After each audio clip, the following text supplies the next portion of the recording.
একটা ফ্যামিলিতে আমার বাবা একটা পাকিস্তানি একটা কোম্পানিতে জব করতেন ম্যানেজার পদে। তখন খুব কম স্যালারি পেতেন, বাট ওঠা নিয়ে নাকি হয়ে যেত। আচ্ছা।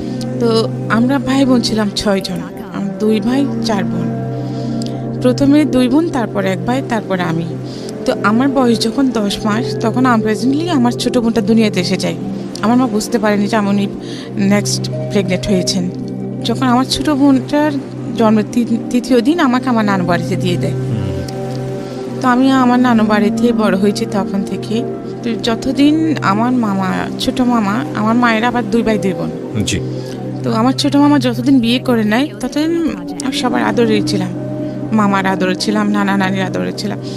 হ্যাঁ, আমার নানা নানির মৃত্যুর আগ পর্যন্ত আমি ওনাদের আদরেই ছিলাম। তখন মামা যখন বিয়ে করছেন তখন আমার আদরটা ওখান থেকে কমে যায়। কিন্তু আমার মামা আমাকে স্কুলে ভর্তি করার নেই। আচ্ছা। আমার মামার একজন ফ্রেন্ড আসছিলেন, তো উনি দেখছে, তখন আমি আরবি পড়তেছিলাম আমার মামির কাছে। তো উনি দেখছেন আমি পড়ার মধ্যে খুব একটু ভালো। তখন উনি বললেন আমার মামাকে যে তুমি ওকে স্কুল কেন ভর্তি করাচ্ছ না? তো কিছু বলেন নাই। তখন উনি আমাকে বাজারে নিয়ে গিয়ে আমাকে 2টা বই কিনে দিলেন, বা একটা বাংলা বই আর একটা অঙ্ক বই ক্লাস 1-এর। আচ্ছা। তো ওগুলো আমি কিছুদিন বাসায় পড়েছি। বাসায় পড়ার পরে আমার আরেক মামাতো বোন, আরেক মামার মেয়ে, ওর স্কুলে পড়তো, ও তখন ক্লাস 4-এ পড়তো। ওর সাথে আমি স্কুলে যাওয়া শুরু করি, যদিও আমাকে স্কুলে ভর্তি করে দেয়নি। আচ্ছা। তারপরে স্কুলে ভর্তি না করা অবস্থাতেই যখন ওখানে ফার্স্ট টার্ম পরীক্ষা যখন আসছে, তো আমাকে পরীক্ষা দিতে পারছে না। তো হেড স্যার যিনি ছিলেন উনি কিন্তু আমার নানার পরিচিত ছিলেন, তো আমাকে চিনতেন পরিচয় দেওয়ার পরে। তো বলছে তুই স্কুলে ভর্তি হচ্ছিস না কেন? তো আমি বলছি স্যার আমাকে ভর্তি করাচ্ছে না, আমি কি করে হব? তখন উনি বলছিলেন আচ্ছা ঠিক আছে পরীক্ষা দেবো, ভর্তি না হলে তো পরীক্ষা দিতে পারবে না, তো ঠিক আছে আমি তোর নাম রেজিস্টার করে নিচ্ছি, পরীক্ষা দেয়। তো আমি ফার্স্ট টার্ম পরীক্ষা দিয়ে আমি সেকেন্ড হই। তারপরে যখন আমি সেকেন্ড হই তখন হেড স্যার আমাকে আর ভর্তি করে নিলেন, আর কোনো টাকা পয়সা লাগলো না। তখন ভর্তি করতে 5 টাকা লাগতো। আচ্ছা। ও 5 টাকার কারণে আমি এতদিন ভর্তি হতে পারিনি। জি। তারপরে আমি বার্ষিক পরীক্ষায় সেকেন্ড হয়ে ক্লাস 2 উঠলাম। ক্লাস 2 থেকে আমি অলওয়েজ আমার রোল নাম্বার 1 ছিল। কিন্তু আমার কখনো ওই যে এরপর আমি বই কিনতাম না, তখন স্কুলেও বই দিত না, সরকারিভাবে কিনতে হতো। তো আমি কি করতাম, আমার 1-এর বই হয়তো বা ক্লাস 2-র বই অন্য একজনকে দিলাম, যে কারো মনে যার 2 জন পড়ালেখা করতেছে, একজন 2-তে বা একজন 3-তে। তো আমার 2-র বই ওকে দিয়ে, যে বোনটা 2-তে উঠেছে ওকে দিয়ে, ও 3-র বইগুলো আমি নিতাম। এরকম চেঞ্জ করে করে পড়তাম। আর আমাদের প্রত্যেক বছরই স্কুলে যে ফাংশনটা হতো, খেলাধুলা হতো, তো ওখানে আমি অনেকগুলো ইভেন্টে প্রাইজ পেতাম। যে রবীন্দ্রসঙ্গীত, নজরুল সঙ্গীত, দেশাত্মবোধক, তারপরে high jump, long jump, 200 metre, 400 metre দৌড়, স্কিপিং, সুইসুতা, এগুলো তো আমি অলওয়েজ ফার্স্ট হতাম। ওইখানে আমি যে প্রাইজগুলো পেতাম, খাতা কলম ওগুলো দিয়ে আমার হয়ে যেত।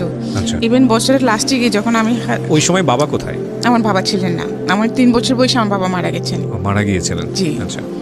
তো আমার মা অনেক কষ্ট করে আমার বাকি ভাই বোনদের বড় করেছেন। জি।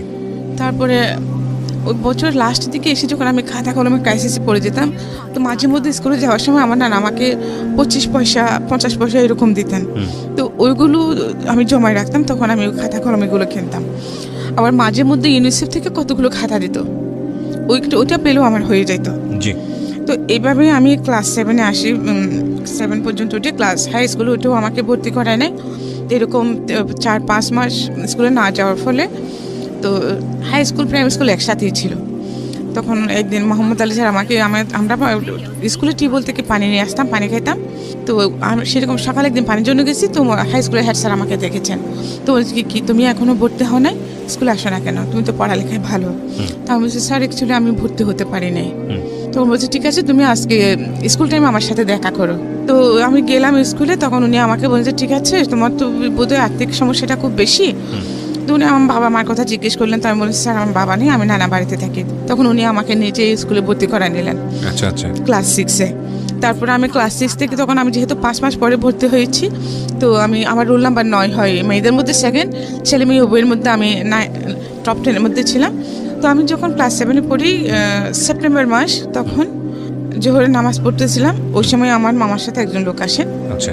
তো ওনারা আমাকে আমি ওনাদেরকে নাস্তা দিতে গেছি নামাজ পড়ে উঠে।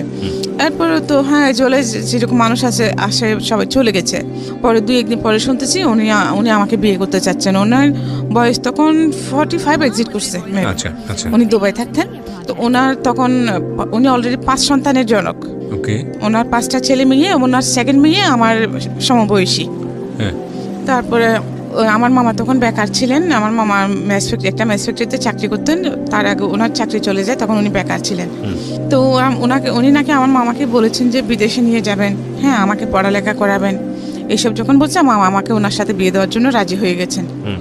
কিন্তু এই কথা শুনে আমার মা, আমার ভাইটা আমার 6 বছরের বড়, এবং আমার মেজো আপা, ওরা কেউ বিয়েতে রাজি না। কিন্তু আমার মামা নাসুর বাদ, আমার মামা বলেছেন আমি ছোটবেলা থেকে বড় করেছি, আমি বিয়ে দিব, আর সে বেটার আর কিছু পাবো না। আচ্ছা। তো এখন সতীনের করে বিয়ে হলে কি হবে, সতীন ছাড়া বিয়ে হলে কি হবে, আমি এইগুলো কিছুই বুঝতাম না। তখন আমার 12 বছর চলতেছে মাত্র। আমি তারপরে আমাকে বিয়ে দিয়ে দেওয়ার জন্য অনেক ঝগড়াঝাটি হচ্ছে। তখন আমার ভাই এক পর্যায়ে মারামারি পর্যন্ত লেগে গেছে আমার মার সাথে, আমার মামার সাথে। আমার মা ভাইকে লম্বা কিরিচ নিয়ে দৌড়ায় ছুটছেন। আচ্ছা। তারপরে এখন আমাকে তো আর যেতে দিচ্ছে না। আমার ভাই বলতো তুই আমার কাছে চলে যাই, ওদের সাথে থাকার দরকার নেই, কিন্তু আমাকে যেতে দিচ্ছে না। তখন আমার ভাই আমাকে ডেকে এনে বলতেছে যে দেখ তুই তো এগুলো বিয়ের সাথে কিছু বুঝিস না, তোকে যদি ওরা রাজি কিনা ওখানে কাজে আসবে, তোকে রাজি কিনা জিজ্ঞেস করলে তুই বলবি যে না তুই রাজি না। তুই যদি রাজি না হস তাহলে তোর বিয়েটা হবে না। আমি বলছি আচ্ছা ঠিক আছে। এরপরে যখন কাজে আসছে তো ওখানে সবাই, আমার মামা আরও ওখানে যত লোকগুলো ছিল ওরা তো সবাই বড় বড়, আমার ভাইয়া তো ছোট ছিল। তো আমাকে বলতেছে যে তুই রাজি তো? আমি কিছু বলতেছি না, আমি বলছি যে না।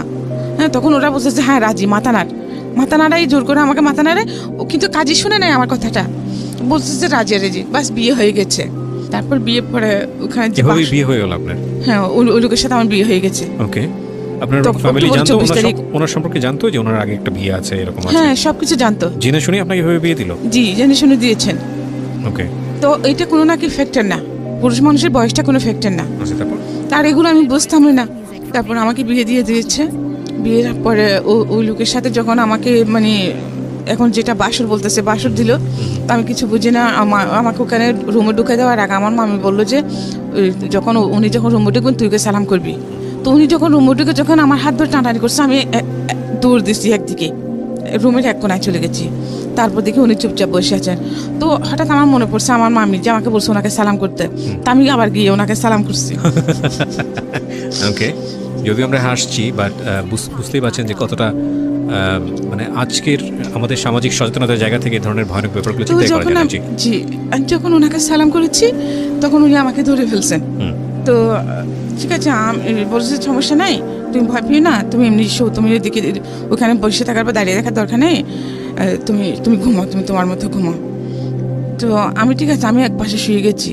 উনি বিদেশ চলে যাবেন আবার, 4 মাস ছিলেন, 4 মাসের মধ্যে এইসব এত কিছু করে ফেলেছেন। তো যখন চলে যাচ্ছেন তখন আমাকে ওনার সাথে করে ওনাদের বাড়িতে নিয়ে গেলেন। ওনাদের বাড়িতে নেন নাই, ওনার এক চাচার বাড়িতে নিয়েছিলেন। তো চাচা বাড়িতে নেওয়ার পরে ওখান থেকে তারপর দিন আবার ওনার মা এসে ওনাদের বাড়িতে নিয়ে গেছেন আমাকে। তারপরে উনি ওখানে আমাকে রেখে দেন, উনি বাইরে চলে যান। তারপরে উনি চলে যাওয়ার পরে আমাকে আর আসতে দিয়েছিল মনে হয়। তারপরে যাই হোক, আমাকে ওখানে আমি বেশ কিছুদিন ছিলাম, থাকার পরে আবার আমার নানার বাড়িতে চলে আসি। তো আসার পরে মানে আমি উঠান ঝাড়ু দিচ্ছিলাম প্রায় 3 মাস পরে। তো উঠান ঝাড়ু দেওয়ার পর আসরের নামাজে পড়ে। তো ঝাড়ু দেওয়ার সময় হঠাৎ আমি অজ্ঞান হয়ে পড়ে যাই। আচ্ছা। তো আমার মামি দেখেছে, দেখার পরে আমাকে বাসায় নিয়ে যায়। বাসায় নিয়ে পানি ঢালার পরে আমি সুস্থ হই, আমার জ্ঞান আসে। কিন্তু এরপর থেকে কেমন জানি আমি পাগলামি করি। আচ্ছা। হ্যাঁ, সবাই বলছে জিনের বাতাস লেগেছে, যেটা হয় গ্রামাঞ্চলে আর কি, যেটা বলে এরকম। আমি 3 মাস কমপ্লিটলি এইরকম ছিলাম। আচ্ছা। হ্যাঁ, কিন্তু এর মধ্যেও যে উনি যে আমাকে পড়ালেখা করাবেন বলেছিলেন, বাট উনি কিন্তু আমাকে পড়ালেখা আর করার নেই। হ্যাঁ, তো আপনি যেটা বলছিলেন যে ওনার আগের ওয়াইফ ছিল, সেখানে বাচ্চা কাচ্চাও ছিল, তো আপনাকে কি ওই বাড়িতে নিয়ে গিয়ে তুলেছে নাকি অন্য কোনো বাড়িতে, নাকি তখন আপনি জানেন না বিষয়টা? না, ওনার এক চাচা বাড়িতে নিয়ে গেছিলেন, ওনাদের বাড়ি থেকে দূরে। ও আচ্ছা, তখন আপনি জানেন না ঘটনাটা, নাকি বিয়ের পরে জেনেছেন, বিয়ের আগে জেনেছেন? ওনার বউ আছে যে, সেটা জানতাম। ও জেনে শুনে বিয়ে করেছেন? আমি তো বিয়ে সম্পর্কেই জানতাম না। এক্স্যাক্টলি, আপনি তো সেটাই জানেন না, আপনার বিয়ে কি ফ্যামিলি সে- জেনে শুনেই বিয়ে দিয়েছে। হ্যাঁ, আচ্ছা, বিয়ে কি সেটাই তো আমি বুঝতাম না। রাইট, তারপর তো সেজন্য ওনার বউ থাকলে কি বা না থাকলে বা আমার তাতে কোনো একটা কিছু যায় আসে না। Right right. হ্যাঁ, তারপরে আমাকে ওনার চাচা বাড়িতে নিয়ে গেলেন, ওখানে আমি রাতে ছিলাম। তারপর দিন সকালে ও তো মানে এর মধ্যেই সব জায়গায় জানাজানি হয়ে গেছে, আমাকে সন্ধ্যায় নিয়ে গেছে। তারপরে মানে মাগরিবের পরেই সবার কাছে জানাজানি হয়ে গেছে যে উনার আমাকে ওখানে নিয়ে গেছে। ও যে সেকেন্ড ম্যারেজ করেছে ওই মেয়েটাকে এখানে এনেছে। মানে গ্রাম তো তো পাড়া প্রতিবেশী সবাই একদম আমাকে দেখতে আসতেছে। তো সবাই শুধু বলতেছে বুড়া হয়ে গেছে, বুঝছে বেড়া, যে এত সুন্দর একটা ছোট্ট একটা বাচ্চা মেয়েকে, তার মেয়ের বয়সী একটা মেয়েকে বিয়ে করলো। আর মানুষগুলো কেমন এমন বাচ্চা মেয়েটাকে এরকম একটা বুজ্জের হাতে দিয়ে দিল, সবাই এটা বলতেছে। তারপরে এলেন ওনাদের বাড়ি পিঠার মধ্যে, পরে আবার বাসায় চলে আসছে। তখন তো আপনি আপনার হাজবেন্ডের চাচার বাড়িতে। জি। তো ওইখান থেকে আপনি কি খবর নিচ্ছেন ওনার সম্পর্কে? আমি খবর নিচ্ছি না তো, তাহলে? খুব বেশি দূরে না। ও, ডিসটেন্সটা খুব বেশি দূরে না। না। আচ্ছা আচ্ছা। তো ওখানে যে ওর বাড়ির এই বাড়ির সবাই আমাকে দেখতে আসছে না, তো এরা কথাবার্তা বলতেছে, ওরা সেটা বলতেছে, আপনি আমি শুনতেছি। আচ্ছা আচ্ছা আচ্ছা, ওকে। আমি শুনতেছি জাস্ট এটুকুই। তারপর দিন কি করছে, সকাল 9টার দিকে আমার শাশুড়ি আসছে। আসি বলে যে ছেলে যখন বিয়ে করছে ভালো হলো, আমার ছেলে খারাপ হলো, আমার ছেলে তো আমার ছেলে বিয়ে করছে কি আমি ফেলে দিতে পারবো? বউ এখানে কেন থাকবে? আমার ছেলে বউ আমার বাড়িতে যাবে। তো এইটা বলে আমাকে নিয়ে গেছে। তো ওনার ছেলে যাওয়া পর্যন্ত ওখানে ছিলাম। ওনার ছেলে যাওয়ার পরে ওখান থেকে আমি চলে গেছি আমাদের বাড়িতে। তো তারপরে বাড়িতে যাওয়ার পরে কিছুদিন পরে এই ঘটনা হলো যে আমি হঠাৎ অজ্ঞান হয়ে গেলাম। উনি যখন চলে গেছেন ওই যেদিন চলে গেছেন ওই রাতে, এরপর 2 রাত আমি ওখানে যতদিন ছিলাম আমার সত্যির সাথে একই বিছনায় ঘুমাইতাম। আচ্ছা আচ্ছা। তো হ্যাঁ, একদিন রাতে আমার ঘুমে যাওয়াতে দেখি কি উনি আমার চুল ধরে টানতেছেন। তো আমি শুনেছি, এখন এগুলো বিশ্বাস করি না, তখন মানে শুনেছি আর কি, বলছে মানে আমাকে উনি তাবিজ করেছেন। আচ্ছা। তো এটা উনি নিজের মুখে স্বীকার করেছিলেন, মানে চুল নিয়ে, আপনার চুল নিয়ে আছে আমাকে তাবিজ করেছেন, এটা শুনেছিলাম। তারপরে আমি তো 10 মাস টোটালি ডিসপ্লেস ছিলাম। আর পরে আমার শাশুড়ি এই ঘটনার পরে 3 মাস আপনার অবস্থা খারাপ ছিল। হ্যাঁ, ওখান থেকে যাওয়ার পরে, আচ্ছা হ্যাঁ, আচ্ছা, আমাদের বাড়িতে যাওয়ার পরে। আচ্ছা আচ্ছা। তারপরে আবার কেমন কেমন করে জানি ওই ওজা টোজা এনে আমাকে ভালো করেছে, সুস্থ করেছে। ঠিক আছে, এরপরে ওইগুলো সে শুনছে, এই আমি চিঠি লিখে জানিয়েছি। হ্যাঁ, তো তারপরে আমি চলে আসছি। আমার তো এখানে ছিলাম, হঠাৎ এক রাতে দেখি কি উনি আসে আমাকে ডাকতেছেন 4 মাস পরে।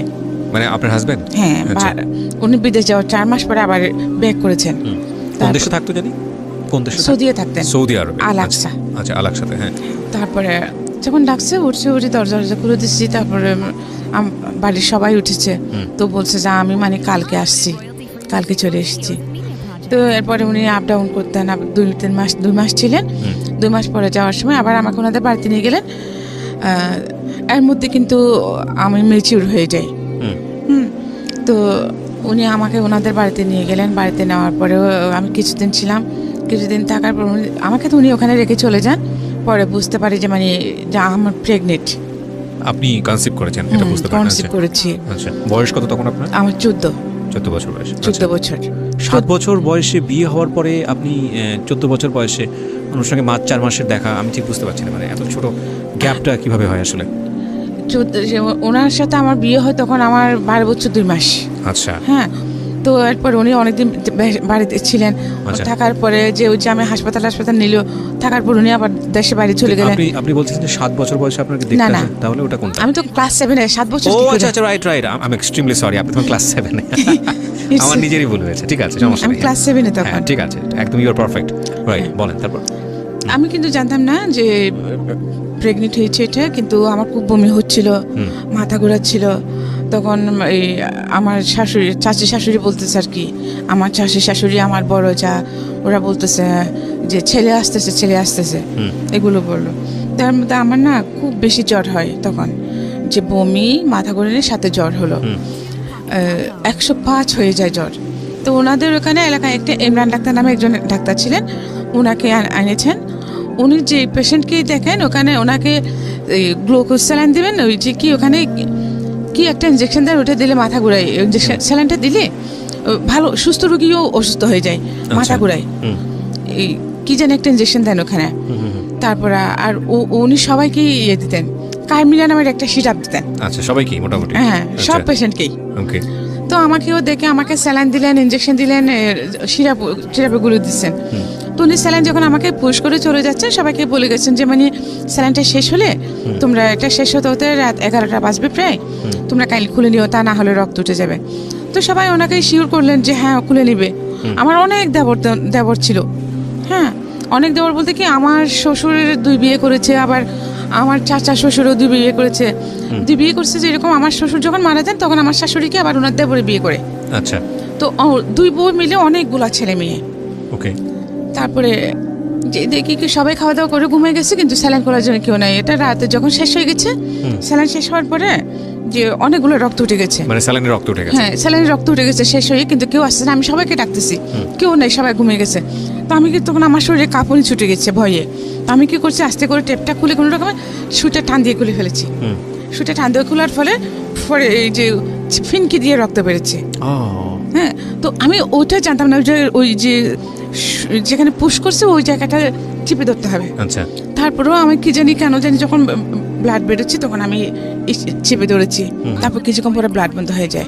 তো দেন আমার যে আমি ওয়াশরুমে যাব, কিন্তু আমার মাথা ঘুরেছে খুব, আমি উঠতে পারছি না, লাইট টাইট সব অফ। কিন্তু তো ওয়াশরুমে যাবো যে আমার শাশুড়ি বারান্দায় শোন, হ্যাঁ আমার শাশুড়ি যেখানে শোন, আমার শাশুড়ি পায়ের নিচে বদনা থেকে দরজার ফাঁকের মধ্যে। আচ্ছা। তো ওখান থেকে বদনা নিয়ে বাইরে ওয়াশরুমে যেতে হয়। আচ্ছা। তারপরও আমি হাতটায় গেছি, তো ওখানে তো অন্ধকার, আমার শাশুড়ি পায়ের সাথে লেগে আমি পড়ে গেছি এই বদনা নিতে গিয়ে। তো আমার শাশুড়ি কে করে চিল্লে উঠছে, উঠে লাট দিছে। তো আমাকে দেখছে, বলো তুমি এখানে কি করতেছো? তো আমি বলছি মা আমি ওয়াশরুমে যাবো সেজন্য, কিন্তু আমার ওই যে মাথা ঘুরাচ্ছে, আমি পড়ে গেছি, বদনা কুস্তি গিয়ে আপনার পায়ের সাথে লেগে পড়ে গেছি। তখন উনি আমাকে ওয়াশরুমে নিয়ে গেলেন। তো আমি ওয়াশরুম সেরে আসলাম, আসার পর উনি বললেন স্যালাইন কীভাবে খুলছে, কে খুলছে? আমার সে কেউ খুলে নাই, তো রক্ত উঠে গেছে, সেজন্য আমি নিজে টান দিয়ে খুলে ফেলেছি। তো উনি গিয়ে দেখলেন ওখানে অনেকগুলো রক্ত উঠে গেছে। তারপরে উনি শুয়ে গেছেন, কিন্তু আমার জ্বর কমে নাই। আচ্ছা। জ্বর না কমার পরে এখন যে আমি কিন্তু কোনো কাজকর্ম করতে পারছি না তখন। তা আমার সৌদিনী কী করছে, আমি কাজ করতে পারছি না, উনি কিন্তু এটা চালাকি করুন, আমাকে উনি রান্না বান্না করে খাওয়াতে হবে, সেজন্য যে উনি আমার ননদের বাড়িতে চলে গেছে সেটা কিন্তু আমি জানি না। হ্যাঁ, আমি জানতাম ওনার বেড়াতে গেছেন, কিন্তু ওনার 4 ছেলে মেয়ের মধ্যে, ওনার 5 ছেলে মেয়ের মধ্যে একটা মারা গেছে, আরও 4টা ছেলে মেয়ে রেখে উনি একা চলে গেছেন। এখন ওদেরকে আমি নিজেই তো অসুস্থ, ওদেরকে আমি কীভাবে রান্না করে খাওয়াবো? হ্যাঁ, আমি ওদেরকে রান্না করে খাওয়াতে পারছি না। পরে কি করছে, ওনার বড় ছেলেকে দিয়ে ছোট মেয়েটাকে নিয়ে গেছে, ছোট ছেলেটাকে নিয়ে গেছে, বড় ছেলে মেয়ে থেকে গেছে। তো আমার শাশুড়ি ওদেরকে রান্না বান্না করে খাওয়াচ্ছে, যদিও আমার শাশুড়ি ওনাদের সাথে খান না, ওনার যে দেবরকে বিয়ে করেছেন ওখানে খান। তারপরে 10 দিন এরকম ছিলাম। 10 দিন থাকার পরে আমি একটু সুস্থ হই। এই 10 দিন কিন্তু আমি না খাওয়াই ছিলাম। হ্যাঁ, উনি আসছেন এর মধ্যে, তো আমি রান্না বান্না করতে পারি না, সেজন্য উনি আমাকে খাবার দিতেন না। তো কি আমার শাশুড়ি কি করতেন, চুরি করে ওনাদের 2-3টা গরু ছিল, দুধের গরু, গাই ছিলেন, তো দুধ দহন করতেন। ওই বিকাল 4টা থেকে যখন সবাই ঘুম থাকতো, আসরের সময় আমার শাশুড়ি নামাজ পড়তে যেতেন, তখন উনি চুরি করে আমাকে 1 গ্লাস দুধ দিতেন, বা বিস্কিট থাকলে 2টা বিস্কিট দিতেন, এই আমার খাওয়া। আচ্ছা, এই মানে বাচ্চা পেটে নিয়ে এইরকম অবস্থা? 10 দিন এরকম ছিলাম। আচ্ছা।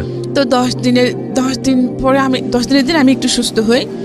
সুস্থ হওয়ার পরে ওদিন শুক্রবার ছিল, তো আমাকে বলতেছে যে এভাবে তোমার এখন 4 মাস চলতেছে, তখন আমার প্রেগন্যান্সির 4 মাস চলতেছে, তুমি সামনে তোমার বডি বড় হয়ে যাবে, তখন তুমি আর যেতে পারবে না, তুমি এখন আমার সতীন আর আমার শাশুড়ি আমাকে বলতেছে তুমি এখন তোমার বাবার বাড়ি থেকে ঘুরে আসো, আজকে শুক্রবার, আগামী শুক্রবারে তোমাকে মালিক গিয়ে নিয়ে আসবে, মালিক আমার দেবর।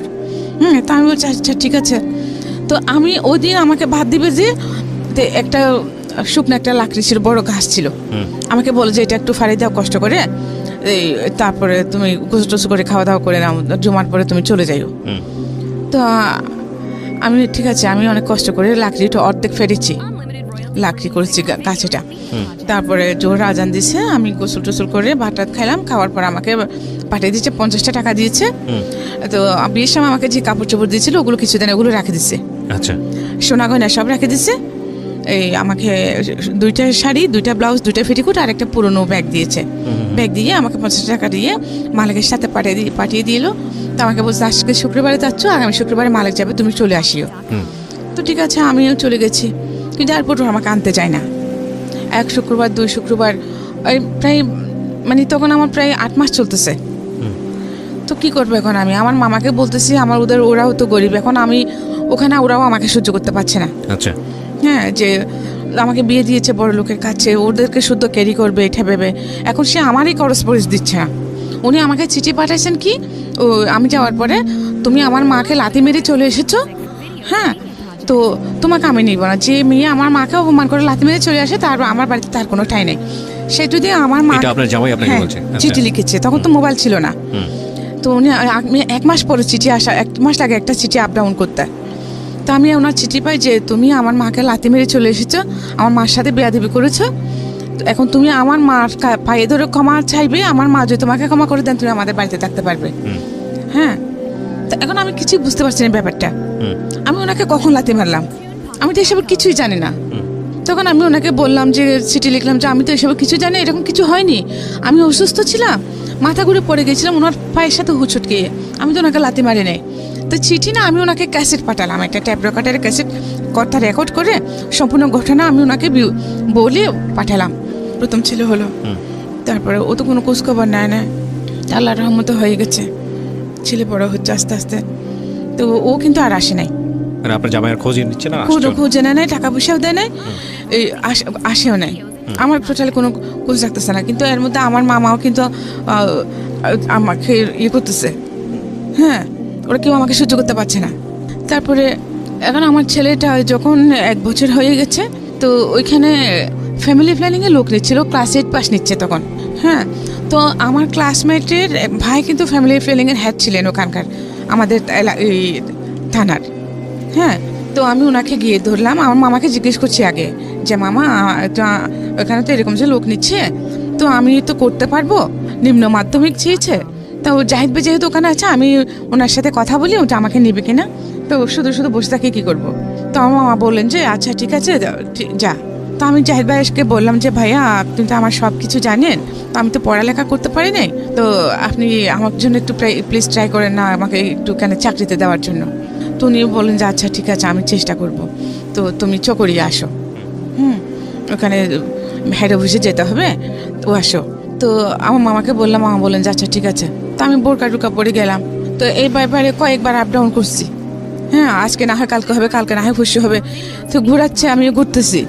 তো এর মধ্যে মানুষের নানা কথা বলছে কি দুবাইয়ের কাছে বিয়ে দিয়েছে, এখন জামাই বিদেশে গেছে, সেই জন্য ছোট মেয়ে, হ্যাঁ, মানে আমার ক্যারেক্টার নিয়ে কথা বলছে, কেমন করে থাকবে এগুলো বলতেছে। আচ্ছা আচ্ছা। বাট আমার মাইন্ডে কিন্তু এগুলো টোটালি ছিল না।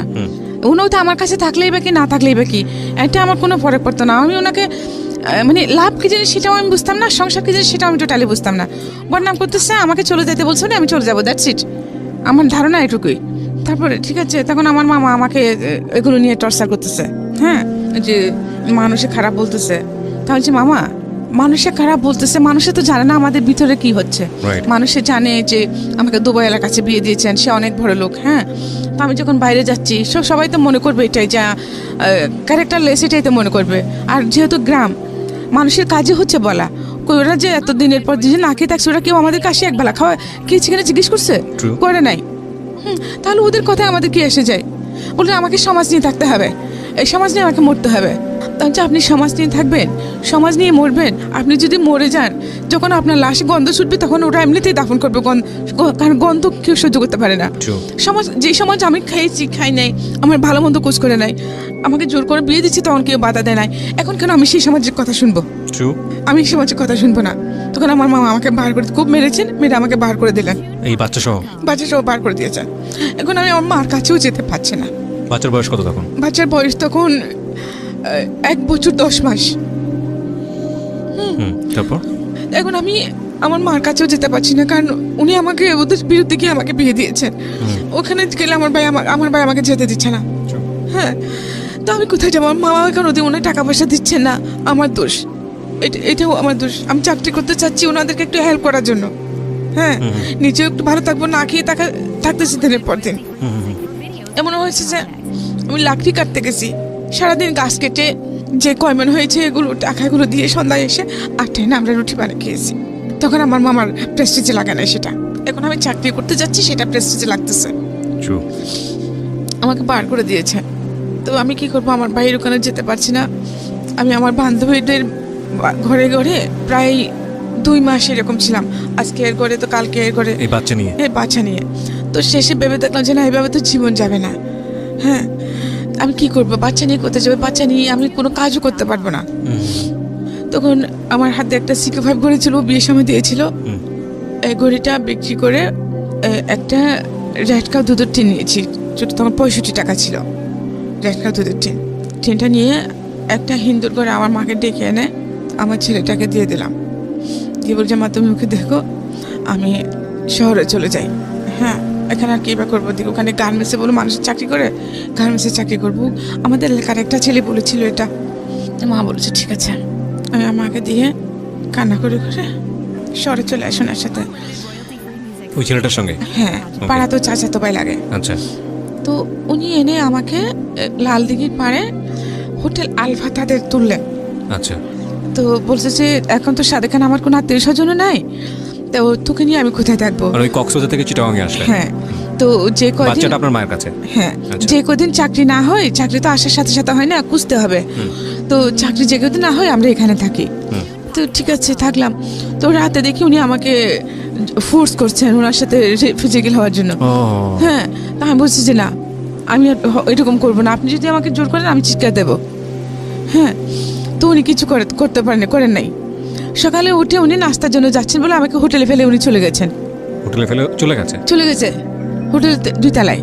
তো এখন আমি কি করবো, আমার হাতে তো কোনো টাকা পয়সা নেই, আমি হোটেলে বেরিয়ে বা থেকে দেবো, কি করব।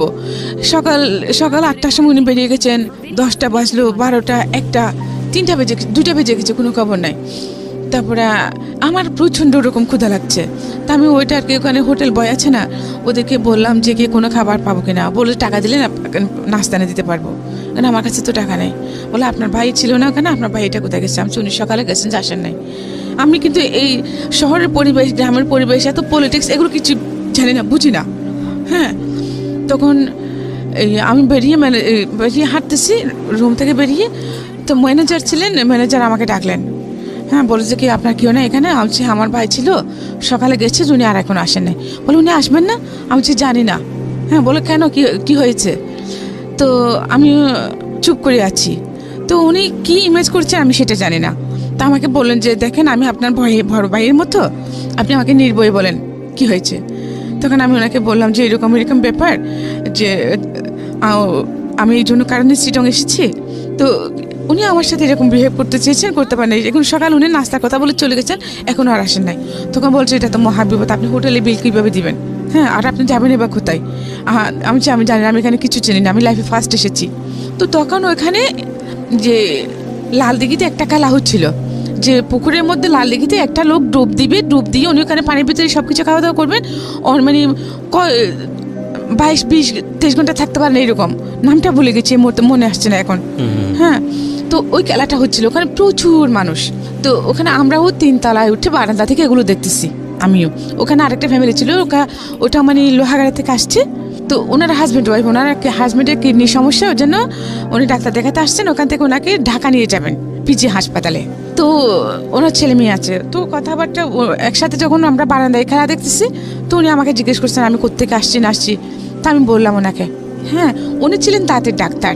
তখন উনি বললেন যে ওনাকে আমি বললাম সব কিছু। তখন উনি বললেন যে ঠিক আছে, আমি ঢাকা যাবো, যে আমাকে ওখানে লোক আপটা করার জন্য একটা মানুষ লাগবে, আমার কেউ নাই সেরকম, আমার ওই বাচ্চা নিয়ে দেখতে পারবে না। আচ্ছা। হ্যাঁ, তো তুমি যদি আমার সাথে যাও, আমার মেয়ে হয়ে আমাদের বাড়িতে থাকো, তো আমার সাথে যাও, তাহলে তোমাকে আমি আমার মেয়ে হিসেবে রাখবো। তখন আমি চিন্তা করে দেখলাম আমার আর কোনো ওয়ে নাই। তো আমি বললাম যে আচ্ছা ঠিক আছে। আমি তখন একেবারে কচুরি পানার মতো হয়ে গেছি। তো উনি ম্যানেজারের সাথে কথা বললেন যে মেয়ে যে টাকা পয়সা যেগুলো হয়েছে, উনি এরপর ওনার সাথে আমাকে খাওয়ালেন, ওনাদের সাথে খাওয়ালেন। উনি 3 দিন ছিলেন। 3 দিন পরে আমি ওনাদের সাথে ওনাদের বাড়িতে চলে গেলাম। বাড়িটা কোথায় ছিল? ওনাদের বাড়ি ছিল পদুয়া, লোহাগাড়া থানা। আচ্ছা আচ্ছা। তারপরে উনি কিন্তু এটা ওনার সেকেন্ড ওয়াইফ ছিল। ওনার আরেকটা ওয়াইফ আছে, ওটা কক্সবাজার থাকে। ওনার ওইখানে ছেলে 2টা আর মেয়ে আছে। ওনার ছেলে দুটোটাই দাঁতের ডাক্তার। হ্যাঁ, তো ওনার ছোটো ওয়াইফের কাছে আমাকে নিয়ে গেছেন। ছোটো ওয়াইফ, উনি মহিলাটা অসম্ভব রকম ভালো ছিলেন। আমাকে একদম ঠিকই ওনার নিজের মেয়ের মতো করছেন। পুরো সংসার দায়িত্ব আমাকে দিয়ে দিয়েছেন। আমি যেটা বলি সেটা আমার সবকিছু আমার হাতে সঁপে দিয়েছেন। রান্না বান্না, ওনার ঘরে সব কিছু আমি সামলাচ্ছি সব, আমি ওরকম বড় মেয়ের মতো। কিন্তু ওনার সতীনের একটা মেয়ে ছিল সেখানে, ওনার সাথে রেহানা নাম। ও ক্লাস 9-এ পড়তো তখন। ওর এটা সহ্য হয় নাই, ওর এই পার্সোনালিটিটা, ওটা ওর সৎ মা হিসেবে থেকেছে ওনার সাথে সারা জীবন। আচ্ছা। সৎ মাকে সৎ ভেবেছে, আপন ভাবে কাছে আসে নাই। হ্যাঁ, তো আমি ওই জিনিসটা করে নিতে পেরেছি। তো এখন ওনার এটা সহ্য হচ্ছে না। তো ওনার একটা ঘড়ি হারিয়ে গেছে রেহানার। এখন উনি বলছেন ঘড়িটা আমি চুরি করেছি। আচ্ছা, তা আমি বলছি আমি নিয়ে নাই। তো সন্ধ্যাবেলা যখন আব্বু আসলেন, ওনার বাবাকে আমি বাবা আপনি ডাকতাম। বাবা ডাকতেন? হ্যাঁ। আচ্ছা, যিনি আপনাকে নিয়ে গেল ডাক্তার, ওনাকে হ্যাঁ, বাবা ডাকতেন? ওনার বাবা ডাকতাম, ওনার বাবাকে মা ডাকতাম। আচ্ছা। ওনার ছেলে মেয়েরাও আমাকে বোনের মতো জানতো। আল্লাহ বেঁচেছেন কিনা জানি না, মারা গিয়ে থাকলে আল্লাহ জান্নাত দান করুন। তারপর? তো উনি বললেন যে আমাকে জিজ্ঞেস করছে তোকে নিয়েছিস? আমি বলছি, না বাবা আমি নিয়ে নেই, আমি কোনো দিয়ে কী করবো? আপনি আমাকে আশ্রয় দিয়েছেন, এটা আমার কাছে শুকর আলহামদুলিল্লাহ। আমাকে যে অপরচুনিটি আপনি দিয়েছেন, এটা আমার কল্পনাতে, আমি ঘুরে দিয়ে কী করবো? ঘুরে দরকারই তো নাই। তো উনি সেটা বিশ্বাস করেছেন। উনি আমার ফেস দেখে বুঝতে পারছেন আমি সত্যি বলছি, কিন্তু ওনার মেয়ে বিশ্বাস করছে না। উনি আমাকে আমার পুরো বডিতে চেক করে দেখলেন, এখানে এখানে সবখানে হাত ঢুকা দিয়ে পায় নাই। তখন উনি আমাকে বাথরুমের ভিতরে নিয়ে গেলেন। উনি বলছেন যে আমি আমার গোপন আগের ভিতরে গড়িয়ে লুকে রাখছি। ওনার সৎ মেয়েটা? হ্যাঁ, সবখানে দেখার পরে আমি বলছি যে আমি খুব কান্না করতেছি, আমি তো কিছু বলার বাসা পাচ্ছি না। কলঙ্কিত হলাম, চুর হলাম, বাট চুরির জিনিসটা আমার কাছে পাইলো না। আমাকে এমন এমন জায়গায় চেক আপ করলো। তখন তারপর দিন ওর বাবা আমাকে একটা চিঠি লিখে দিলেন। ওনার এক ভাইয়ের ছেলের সাথে আমাকে কক্সবাজার পাঠিয়ে দিচ্ছেন ওনার ছেলের কাছে, যে তুমি ওখানে থাকবে, তুই ওখানে থাকবি, ও তোকে ডাক্তারি শেখাবে, দাঁতের কাজকর্মগুলো শেখাবে, তুই লাইফে কিছু করতে পারবি, এখানে তুই থাকতে পারবি না। হ্যাঁ, তুই এখান থেকে চলে যা। আমি চেয়েছিলাম তোকে আমার মেয়ের মতো রাখতে। আমি যেহেতু অসুস্থ মানুষ, আমি হাসপাতাল যাবো, যেতে হয়, তো সাথে কাউকে পাই না, তুই থাকলে আমার ভালো হতো। সেজন্য আমি একজন, কিন্তু ওরা সেটা হতে দিবে না। তখন আমি বললাম যে বাবা আপনি যে আমাকে ওখানে পাঠাবেন, তো এখানে ওনার মেয়ে যদি এরকম হয় তাহলে ওনার ছেলেগুলো তো সেরকমই হবে। হ্যাঁ, তো বলে যে না আমার বড় ছেলেটা খুব ভালো, তুই ওর কাছে এগুলো তোকে রাখবে। তো ঠিক আছে, আমাকে পাঠিয়ে দিলেন। গেলাম, আমরা সন্ধ্যা 7টা থেকে গিয়ে পৌঁছলাম। তো খাওয়া দাওয়া করলাম। তো ওনার বড় ছেলে আর আস্তে রাত অনেক হয়েছে, তখন আমরা ঘুমাই গেছি। হ্যাঁ, তারপরে সকালে উনি উঠে যখন ঘুম থেকে উঠছেন আমাকে ডাকছেন, আমি গেছি। তো চিঠি দিয়েছি। চিঠিতে উনি কী লিখে দিয়েছে সেটা কিন্তু আমি জানি না, হয়তো ওই কথা লিখেছেন। তারপর উনি বলেন যে আচ্ছা ঠিক আছে, সমস্যা নাই, তুমি এখানে থাকো, আমি তোমাকে আমার চেম্বারে নিয়ে যাব, তুমি ওখানে ওগুলোতে শিখতে পারবা। তো ঠিক আছে, সকালে উনি আগে চলে গেছেন। তারপরে আমাকে মানে একটা লোক দিয়ে, ওনার ছোটো ভাই মনে হয় সেটা, আমাকে নিয়ে গেছেন। এরকম কয়েকদিন ছিলাম। এরপরে দেখি আরেকদিন আমি যখন ওনার চেম্বারে গেছি, ওখানে মানে কীভাবে দাঁত বানাবে এগুলো দেখতাম, গরম পানি দাও দিতাম, এটা করো ওইটা করো। উনি যখন চিকিৎসা করতেন তখন আমি ওনার সাথে থাকতাম, যে ওখানে যে যন্ত্রপাতিগুলো লাগতো ওগুলো ওনাকে দিতাম আর কি, এরকম করতাম। তারপরে দেখি হঠাৎ একদিন 11টার সময় ভাবি ওখানে উপস্থিত চেম্বারে। তো উনি বলছেন, ওনার একটা মেয়ে ছিল তখন, উনি বলছেন যে কি আমিও আজকে থেকে এখানে চেম্বারে থাকবো। তো স্যার, আমি ওনাকে স্যার ডাকতাম আবার। তো স্যার বলেন যে কেন? বলে না, ও যখন এখানে থাকবে তোমার সাথে কাজ করবে, আমিও এখানে থাকবো, আমি বাসায় যাবো না। তো উনি বুঝতে পারছেন কি উনি সেটা কেন বলেছেন। তো আমিও কিছুটা তো বুঝছি না, তা আমিও বুঝলাম। তো ঘুরে ফিরে ওই একটাই ঘটনা যে আমার সাদা চামড়াটাই সব জায়গায় আমার জন্য কালো হয়ে দাঁড়ায়। তো ওগুলো নিয়ে ওনাদের মধ্যে বোধহয় ঝগড়াঝাটি হয়েছে। উনি একটা সময় গিয়ে 15-20 দিন পরে উনি আমাকে বলেন যে বোন, আমারও তোকে রাখা আমার পক্ষে সম্ভব না, আমার সংসার ভেঙে যাবে, তুই অন্য কোথাও চলে যায়। তা আমি বললাম যে আমি কোথায় যাবো, আমার তো যাওয়ার কোনো ঠেঁ নেই। আমাকে 500 টাকা দিলে, বাড়িতেও ঠেঁ নেই, বাবার বাড়ি নেই, শ্বশুর বাড়ি নেই, নিজের টাকার কোনো ঠেঁ নেই। একটা ছেলে আছে, সেটা কোথায় সেটাও জানে না, মাকে দিয়ে আসছে। থাক, এভাবে বেঁচে থেকে কী করবো? আমাকে 500 টাকা দিলেন। 500 টাকা নিয়ে আমি একেবারে সাগরের পাড়ে চলে গেছি। তা বাঁচবো না, কিসের জন্য বাঁচবো? আমার যখন কিচ্ছুই নেই। তার উপরে যে মানুষের বাসায় কাজ করবো ওইরকম আমাকে রাখে না। আমার সাদা চামড়াটা দেখলে কেউ আমাকে কাছে বউ রাখে না। তারপরে আমি যে একটা ডিসিশন নিলাম, আমি মরেই যাবো। তো আমি সাগরে ঝাঁপিয়ে পড়ি। তখন দেখতে পাচ্ছিলাম ছোট থেকে একটা স্পিড বোট আসতেছিল, ছোট স্পিডগুলো 2জন লোক ছিল। ওরা আমাকে তুলে নিয়েছে। লোকটা ছিল খ্রিস্টান, জন ব্যাপটিস্ট নাম। উনি মেরিন ইঞ্জিনিয়ার ছিলেন, পরে জেনেছি। উনি আমাকে তুলে নিয়ে কক্সবাজার সদর হাসপাতালে নিয়ে গেছেন। 2 দিন ওখানে টাকা পরে সুস্থ হয়ে ওরা আমাকে জিজ্ঞেস করলেন তুমি কেন সুইসাইড করতে চাইছো?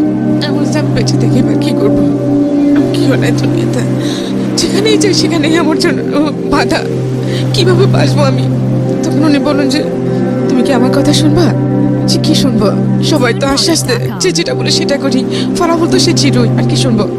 তা আপনিও হয়তো সেরকমই কিছু করবেন, ব্যতিক্রম কিছু তো হবে না। বলে যে না সেরকম কিছু না, আমার আমার দুইটা বোন আছে। আমার একটা বোন সিটন সিটিতে থাকে জামাই নিয়ে, তার দুটা ছেলে আছে, সে গার্মেন্টসে চাকরি করে ফিরে উঠে।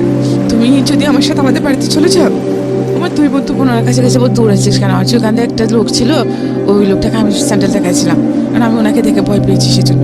যাই হোক, উনি আমাকে কিছু করেননি। উনি অসম্ভব রকম সুন্দর ছিলেন লোকটা, অসম্ভব সুন্দর, কিছু করে নাই। আমি চাকরি করতেছি, এর মধ্যে আমাকে যে এক লোক আমাকে তুলে নিয়ে আসে। কিভাবে করে এরকম ঘটনাটা? তখনও মানে ওই দিন আমাদের প্রোডাকশন ছিল না। হ্যাঁ, লাঞ্চ আওয়ারে ছুটি দিয়ে দেয়, লাঞ্চ আওয়ারে না, লাঞ্চের পরে 3টার দিকে ছুটি দিয়ে দেয়। তো আমরা চলে আসতেছি, হঠাৎ একটা মাইক্রো নিয়ে আসি, ওই লোকগুলো আমাকে তুলে নিয়ে যায়। তুলে নিয়ে যাওয়ার পরে জানতে পারি যে ওনার আমি মানে আমার পরে যে আমার বিয়েটা হলো আর কি, ওনার নাম। তো উনি ওখানে তো ওনার ফ্রেন্ড, ওরা ছিল এমএস কলেজ আর চিটং কলেজের ছাত্র স্টুডেন্ট। ওরা নিয়ে আমাকে ওনার এক ভাবির আগ্রাবাদে এক ভাবির বাড়িতে নিয়ে গেলেন, ওনাকে ওখানে রাখলেন আমাকে। ওখানে রাখার পরে তারপর দিন আমাকে উনি ওনার ফ্রেন্ডের বাড়িতে নিয়ে গেলেন রাউজান। এই যে লোকটা তুলে নিয়ে গেল তাকে কি আপনি চিনতেন? না, চিনতাম না, আপনি কিছু বাট উনি আমাকে চিনতেন। কিছু বলছেন না ওনাকে যে আপনি আমাকে এখানে তুলে নিয়ে আসেন? বলছি তো, বলছি না। তখন কি বলে? হ্যাঁ, উনি বলছেন যে তুমি অমুকের সেটা দেখাচ্ছিলাম। হ্যাঁ, দেখাচ্ছিলাম। তো মা বোন সবার আছে না, আপনাদের জন্য আমরা যারা গার্মেন্টসের মেয়ে মানে কি খারাপ? গার্মেন্টস মেয়েরা সবাই যদি খারাপ হতো, কিন্তু আপনার মাও তো খারাপ তাহলে। মানে আমি ওরকম করে কথা বলছিলাম। আপনারা মানুষের শুধু বাহ্যিক রূপটা দেখে বিচার করেন, মানে ভিতরটা ভাবার চেষ্টা করেন না। একটা মেয়েকে দেখলাম, ভালো লাগলো, তাকে যেভাবে হোক আমার পেতেই হবে। কেন? সেটা যদি আপনার বোন, ওটাকে আপনার বোনের চোখে দেখতে পারেন না?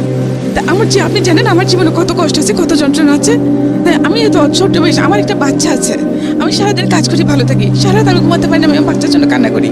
হ্যাঁ, তো আপনি কী করে কোনো কিছু না জানে কীভাবে একটা মেয়েকে অন্যরকম একটা এরকম কমন পাস করতে পারেন?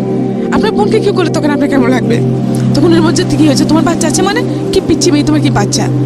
হ্যাঁ, তখন আমি ওনাকে সব ঘটনা বলছি। ঘটনা বলার পর উনি আমার কোনো কথা বলছি, ঠিক আছে আমি এটাকে আমি বিয়ে করবো। হ্যাঁ, তো বিয়ে করবেন উনি আমাকে 1 মাস ওখানে রাখলেন, হলদিয়া গ্রামে রাখলেন ওনার ফ্রেন্ডের পাশে। ওখান থেকে আনে মাজারে বিয়ে করেছেন, আমার সে মাজারে, বাইচে দুসরে মাজারে। মানে যে ভদ্রলোকের কথা আপনি বলছেন, যিনি আপনাকে প্র্যাকটিস করেছিল সেই লোক, হ্যাঁ। কি নাম ছিল ওনার? ওনার নাম ছিল লিয়াকত আলী কন্ট্রাক্টর। লিয়াকত আলী কন্ট্রাক্টর। তারপর তো উনি পড়ালেখা বেশি করে নাই, এসএসসি পাস করে নাই, বাট লোকটা ভালো ছিল। উনি তো খারাপ হলো তো আমার ক্ষতি করতে পারতেন, কারো ক্ষতি করে আমাকে ছুটে ফেলে দিতে পারতেন, মেরে ফেলতে পারতেন। বিয়ে করলেন আপনাকে? হ্যাঁ, তো উনি বিয়ে করে ভাড়া করে লাগলো আমাকে। 6 মাস পরে ওনাদের বাড়িতে নিয়ে গেলো, ওনার মা এসে নিয়ে গেলেন। তখন ওদের বাড়িটা অনেক বড়। হ্যাঁ, কিন্তু ওদের যেরকম বড় বাড়ি, ওদের কালচার কিন্তু সেরকম না। কেউ পড়ালেখা করা, কেউ শিক্ষিত না। হ্যাঁ, মানে চিটংয়ের স্থায়ী লোকদের, আদিবাসী চিটংদের যেরকম কালচার সেরকমই।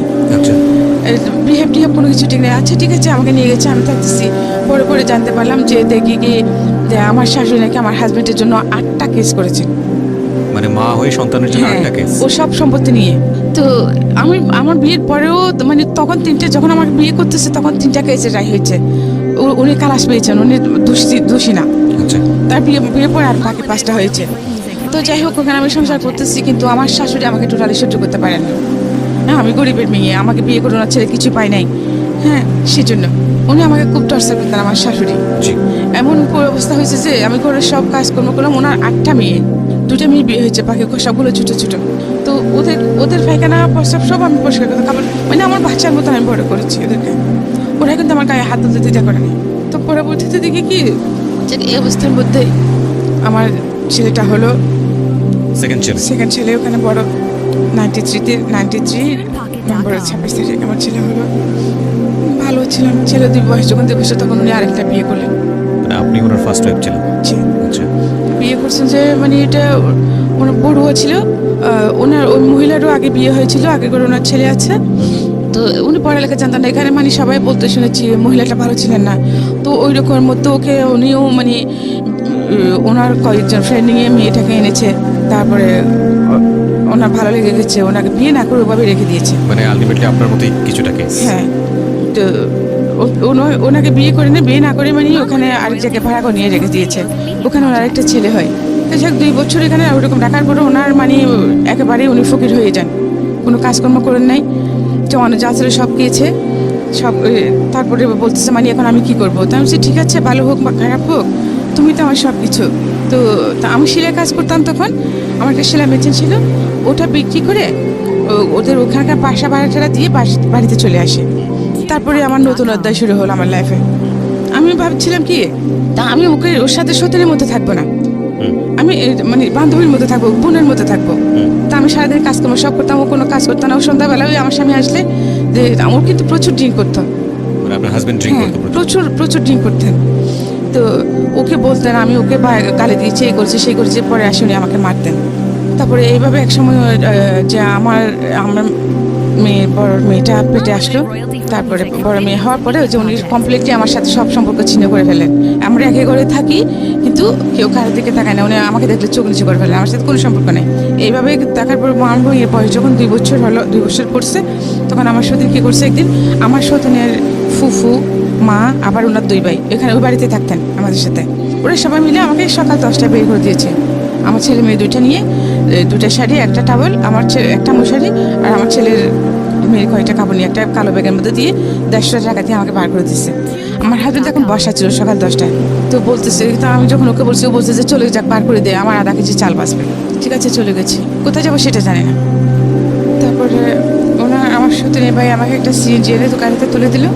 আমি বহদ্দার হাট চলে গেলাম। যাওয়ার সময় গাড়ি থেকে দেখে কি, ও তখন আমার হাজবেন্ড তখন বাড়ির দোকানে পান নিচ্ছে। তো বহদ্দার হাট গিয়ে আমাকে একটা গাড়িতে, একটা কক্সবাজার গাড়িতে তুলে দিল, কিন্তু কোনো গাড়ি ভাড়াটা দেয় নাই। তো যখন গাড়ি ভাড়ার জন্য আসছে, তখন আমি আমার কাছে যে টাকাগুলো ছিল ওইটা দিচ্ছি, বলে যে আরও লাগবে। হচ্ছে আমার কাছে আর কোনো টাকা নেই। সুপারভাইজারকে যখন এটা বলছি, তখন উনি বলছে যে আপনি যাবেন কোথায়, আপনার বাড়ি কোথায়? তখন আমি বাড়ির কথা বললাম, বাড়ির ঠিকানা বললাম, যে আপনি তো আমাদের এলাকার মেয়ে, ঠিক আছে আপনার বাড়ি। এর আগে কি আপনি আর বাড়ি যাননি? এই যে বাড়ি থেকে বেরিয়ে এত বছরের মধ্যে 8 বছর হয়ে গেছে এর মধ্যে। এই 8 বছর পরে বাড়ি যাচ্ছে? হ্যাঁ, 8 বছর মতো আমাকে বাড়িতে যেতে দেয় নাই। মানে আপনার ছেলেটা তখন আপনার মায়ের কাছে কি অবস্থায় আছে আপনি জানেন? জানে কোনো খোঁজ খবর জানে না, বড় ছেলেটা। আর তখন আপনার এই ঘরে হচ্ছে কয় ছেলে মেয়ে? 2টা ছেলে মেয়ে। 2টা ছেলে মেয়ে। তখন আপনি নিজের সাথে, আপনার সাথে কি একটা মেয়ে শুধু? হ্যাঁ, না আমার ছেলে আবার মেয়ে দুটোটাকে আমাকে দিয়ে দিচ্ছে। দুজনকে আপনাকে দিয়ে দিয়েছে। আমার মেয়ের বয়স তখন 2 বছরে পড়ছে আর কি। ছেলে বয়স 5 বছর, ছেলে 6 বছর, মেয়ে 2 বছর। আচ্ছা, তারপর এখন আমি চিন্তা করতেছি, এত বছর পরে আমি যে বাড়িতে যাব, কিন্তু কে আছে নাই কেউ জানি না, কিছু জানি না। তখন তো আমাকে বের করে দিয়েছিল, এখন আমাকে কিভাবে অ্যাকসেপ্ট করবে? হ্যাঁ, তো এটা চিন্তা করতে করতে কী করছি, আমি আমার মায়ের নানা বাড়িতে চলে গেছি। আমার মায়ের নানা বাড়িতে যাওয়ার পরে ওখানে সব বললাম যে আমি পরিচয় দেওয়ার পরে আমাকে চিনেছে আমার মামারা, মানে আমার আম্মুর মামাতো ভাইয়ের বউ। তো আমি ওখানে থাকলাম। তো ওরা বলতেছে তুই কোথায় গেছিস, কোথায় হারিয়ে গেছিস, যে সবাই তোকে চোখ থেকে খুঁজতে, তোর মা তো পাগলের মতো হয়ে গেছে। হ্যাঁ, তোকে খুঁজতে খুঁজতে এমন কোনো জায়গা না তোর জন্য হাজিরা দেখে না, যে কী অবস্থা আছে। তো এর মধ্যে গিয়ে খবর পাই কি, আমার নানা মারা গেছেন, আমার নানি মারা গেছেন, যারা আমাকে মা বাবার মতো ফটো করেছেন।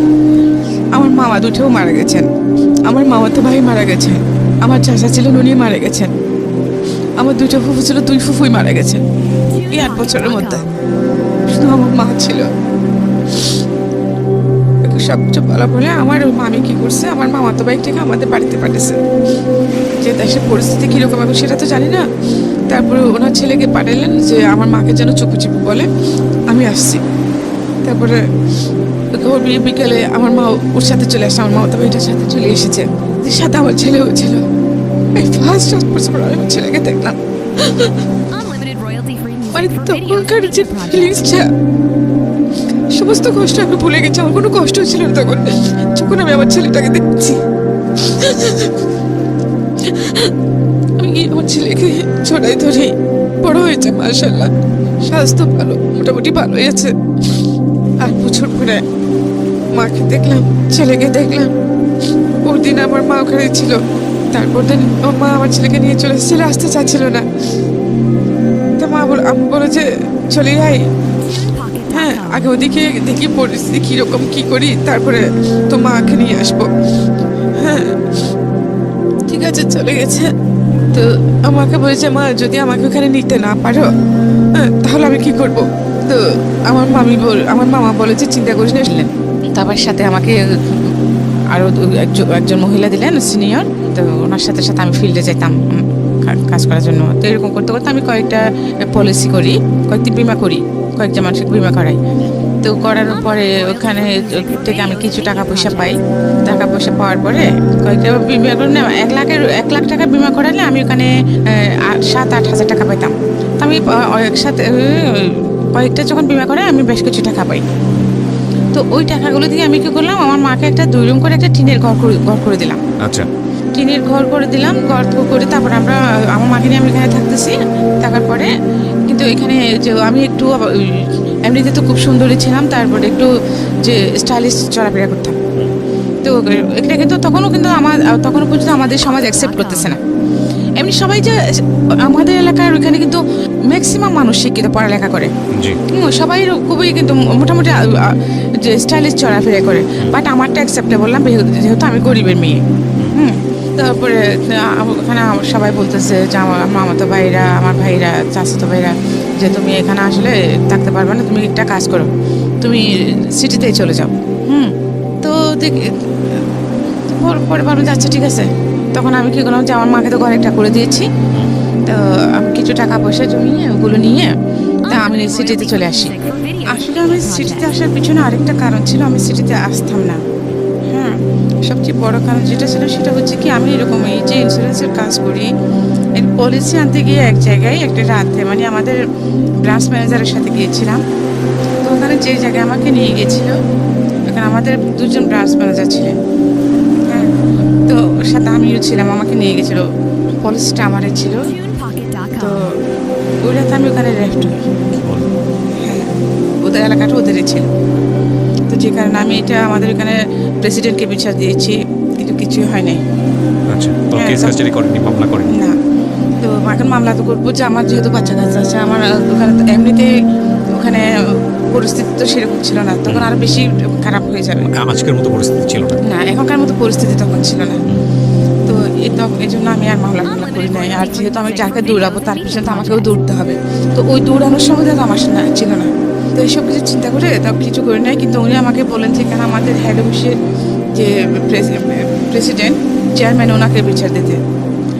তো উনি যেহেতু করছেন না, আর উনি কী করবেন, সেম কথা তো শুনবো।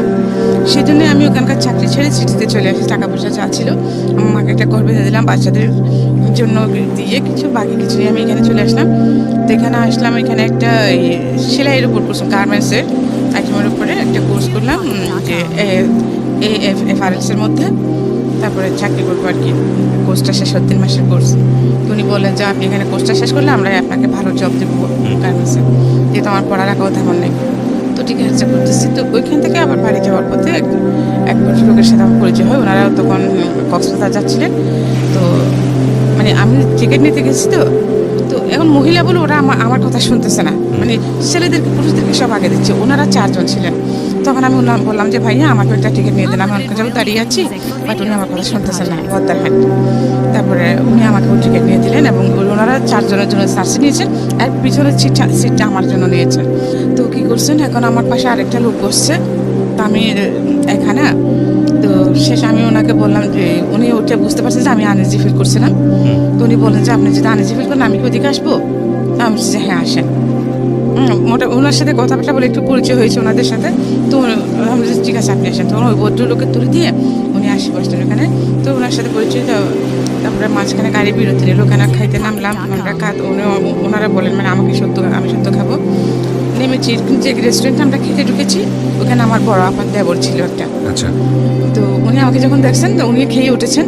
আমাকে দেখার সাথে সাথে উনি অর্ডার দিয়ে দিয়েছেন আমার জন্য। তো আমি আরও তাদের সাথে খাই নাই, খাইলাম। তো ওনারা যখন ফ্রেশ হয়ে আসছেন, তো আপনি খেতে বসছেন, আমি যে হ্যাঁ আমি পরিচয় করে দেবো। ও আচ্ছা ঠিক আছে। তো উনি আমাকে আমার চিটংয়ে আমি যেখানে শিখি ওখানকার অ্যাড্রেস নিয়ে গিয়েছে। আমি অ্যাড্রেস দিয়েছি। উনি বলছে আমরা 4 দিন থাকবো ওখানে, 4 দিন পরে চলে আসবো। কি শেখা ওটা? এই যে গার্মেন্টসের উপরে মানে সেলাই করছে, গার্মেন্টসের আইটেমগুলোর উপরে, প্যান্ট এগুলো। এতদিন ছিলেন হলো বীমা কোম্পানিতে, এখন চলে যাচ্ছেন গার্মেন্টসে। হ্যাঁ, মানে এই ঘটনার পরে। জি। তারপর ওই জিনিসটা আমাকে খুব করে খাইতো সারাক্ষণ। যে সেই ছোটোবেলা থেকে শুধু আমার এই যে আমার স্কিনটার জন্য আমি সব প্রতি মুহূর্তে বাধাগ্রস্ত হয়েছি। আমার প্রতি আমার একটা ঘৃণা এসে গেছে, ইভেন পুরুষ চারটার প্রতি আমার টোটালি ঘৃণা এসে গেছে। হ্যাঁ, আমি পুরুষদেরকে টোটালি সহ্য করতে পারতাম না। যেখানে এরপর থেকে আমি এমনই ক্রেজি হয়ে গেছিলাম যে কোনো ছেলে আমাকে রাস্তাঘাটে কিছু হলে চিজ করলে আমি পারি বা না পারি, আমি তোকে মারামারি করতে আমি যেতাম। আমি এরকম হয়ে গেছিলাম, মেরেছি, অনেক মারামারি করেছি। ইভেন আমার মেয়েগুলোকে যে আমি এত বড় করেছি, আর তার মধ্যে আমি যেখানে আছি সেখানে আজকে 20 বছর চলতেছে। আমি একা একটা সিঙ্গেল মাদার এসে পুরো হোস্টেলের বাচ্চাদেরকে আজ পর্যন্ত আল্লাহর রহমতে কেউ কিছু আমার মেয়েদের দিকে চোখ তুলে তাকাতে পারেনি। বিকজ আপনার অভিজ্ঞতা আছে, আপনি ধরনের ঘটনা ফেস করেছেন, আপনি জানেন যে আমি ওদেরকে আমি চাইনি আমার মেয়েদেরকে এই ধরনের কিছু ফেস করতে হোক। যেমন আমার ছোট মেয়েটা, তারা আমার আল্লাহর রহমতে আপনি দেখছেন, ওকে কোনো একটা ছেলে যদি কিছু বলে, ও আমার সাথে সাথে আমার মেয়েরা আমাকে বলে বন্ধুর মতো মনে করেছেন, মানে আপনার নিজের জীবনের অভিজ্ঞতা কাজে লাগিয়েছেন। মাশাআল্লাহ, আপনার দুই মেয়ে অসম্ভব সুন্দর দেখতে। আপনি ওই জায়গাটা একটু যান, গল্পের ধারাবাহিকতা আমরা সামনে দিকে আগে যেটা বলছিলেন যে আপনি ট্রেনিং নেওয়ার জন্য যাচ্ছেন সিটিতে। তারপর এরপর আমি বাড়িতে গেলাম, তখন বাড়িতে গিয়ে আমার ছেলে মেয়েদেরকে দেখে 2-3 দিন পর আমি চলে আসলাম। তারপরে আসে আমি একদিন ক্লাস করতেছি, ওইটা আমি দেখে গিয়ে যে ভদ্রলোকের সাথে আমার গাড়িতে পরিচয় হয়েছিল উনি ওখানে হাজির। তো আমার ক্লাস শেষ করে, আমার 2টা পর্যন্ত ক্লাস ছিল, আমি ক্লাস শেষ করে বাইর হলাম। তো ওনার সাথে গেলাম, উনি বলছে আপনি এখানে থাকেন কোথায়? তো আমি বলছি কি আমার এক বান্ধবী আছে এখানে, আমার এক ক্লাসমেট ছিল, ওর বাসা আছে এখানে, ওর হাজবেন্ড ইঞ্জিনিয়ার, আমি ওর ওখানে আছি আপাতত। পরে যেহেতু আমার এখন টাকা পয়সা চাকরি বাকরি হয় নাই, এখন পেইং গেস্ট হিসেবে আছি, পরে কোথাও উঠবো।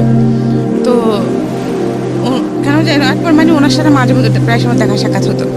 তো উনি আমাকে বললেন যে আপনার যদি অসুবিধা হয়, এরকম ফাইন্যান্সিয়াল ক্রাইসিসে, আপনি আমার খালা আছে আল করেন ওখানে, আপনি ওখানে থাকতে পারেন। হ্যাঁ, টাকা পয়সা যার আগে সব আমি দিব। আমার ফ্রেন্ডের বাসাতেও দেখতেছি তেমন একটা, মানে ও তো সংসার করতেছে। তো আমি বলছি আচ্ছা ঠিক আছে, গেলাম ওখানে। তো ওনার খালার সাথে ওখানে থাকলাম। অনেক দেখার পরে আস্তে আস্তে এই আমার একটা জব হলো কোথায় 2 নম্বর গেটে একটা গার্মেন্টসে পার্সোনালে আমি ঢুকলাম। তো দেন আমি ওখান থেকে ওনার খালার ওখান থেকে চলে গেলাম, আমি আলাদা একটা বাসা নিলাম, তাও সাপারেটে একটা, কারণ ফ্যামিলি একা তো থাকতে পারবো না, যেহেতু সাপারেটে থাকলাম। তো আমার বাচ্চারা কিন্তু গ্রামেই ছিল। তো এই লোক কিন্তু আস্তে আস্তে যা আমার প্রতি দুর্বল হয়ে গেছে, কিন্তু আমি ওনাকে টোটালি পাত্তা দিতাম না, বা এই ধরনের কোনো আলাপ ওনার সাথে হতো না। হ্যাঁ, জাস্ট দেখা সাক্ষাৎ হলে কেমন আছেন, ভালো আছি, কী করতেছেন, এইটুকুই। কিন্তু উনি যে আমার প্রতি আকৃষ্ট হয়ে গেছেন এটা আমি জানতাম না। তারপর যখন আমি ওনাকে এটা বুঝতে পারলাম, তো আমি যে বাসা নিয়েছিলাম আলাদা, ওইটা উনি চিন্তান, উনি সহ নিয়ে দিয়েছিলেন। তখন আমি কি করলাম, আমি না তাহলে তো আর এখানে থাকা যাবে না, এই লোকের সাথে দেখেছি অন্যদিকে যখন পুরুষ মানুষ তো যেটা এখন বুঝতে পারছি, তখন বুঝতে পারতাম, তখন আমার খুবই উগ্র হয়ে গেছিলাম। তারপর আমি সাথে সাথে আমার উনি 3 দিনের জন্য বাড়িতে গিয়েছিলেন। তো আমি 3 দিনের মধ্যে আমি বাসা চেঞ্জ করে ফেলি। জিনিসপত্র এখানে আমার একটা ছোটো খাট ছিল, একটা চৌকি ছিল, ওইটা রেখে একটা আলনা ছিল, এই 2টা জিনিস রেখে আমি বাসা শিফট করে ফেলি। কারণ ওগুলো নেওয়ার জন্য আমার বাসা নেওয়ার পর আমার গাড়ি ভাড়াটা ছিল না, এই জন্য আমি আর ওগুলো নিয়ে পরে নিব আর কি। বোতান আমার কিছু থাকে তাহলে আপনি ছেলেটাকে নিয়ে যান, ওকে একটু পড়ালেখা করেন, ওকে মানুষের মতো মানুষ করেন। হ্যাঁ, ও বলে যে ঠিক আছে আমি নিয়ে যাবো, বা তুমি কখনো ওকে ছেলে হিসেবে দাবি করতে পারবো না। তো আমি যে ঠিক আছে, একেবারে এখানে নষ্ট পাহাড়ে আছে, লাকড়ি আছে, গরু ছাড়াচ্ছে, এগুলো চেয়ে তো আমার ছেলেটা, হ্যাঁ ও তো ওনার তো অনেক টাকা পয়সা আছে, ওনার ছেলেমেয়েগুলো সবাই শিক্ষিত। তো আমার ছেলেটা যদি সেখানে ওর লাইফ সেটেল করতে পারে, তা আমার সব শেখা, আমি তো কিছু করতে পারিনি। হ্যাঁ, তো আমি দিয়ে দিয়েছি ওকে। তোর বাবুকে নিয়ে মাদ্রাসায় ভর্তি করা দিচ্ছে, পড়ালেখা করতেছে, আমি এদেরকে নিয়ে সিটিতে চলে আসলাম। তারপরে এরপরে আমি 3-4 মাস পরে বাড়িতে গেছি। বাড়িতে যাওয়ার পরে শুনতেছি যে কি আমার বোনের কাছ থেকে যে এরকম একটা লোক আমাকে খুঁজতে গেছে। উনি আমার বাড়ির ঠিকানা কিছু জানতেন না, শুধু মানে আমার কাছে শুনছিলাম, আমার গ্রামের নামটা শুনেছিলেন উনি। আচ্ছা, হ্যাঁ, তো উনি আমার ফিজিক্যালি বর্ণনা দিয়ে 3 দিন খুঁজছেন আমাদের পুরো এলাকাতে। আচ্ছা, 3 দিন খোঁজার পরে আমার বাড়ির ঠিকানা পেয়েছে। হ্যাঁ, তারপরে আমার আপদ থেকে আমার অফিসের ঠিকানা নিয়েছে, আমি নতুন যে ওখানে পত্রিকা কাজ করি ওখানকার ঠিকানা নিয়েছে।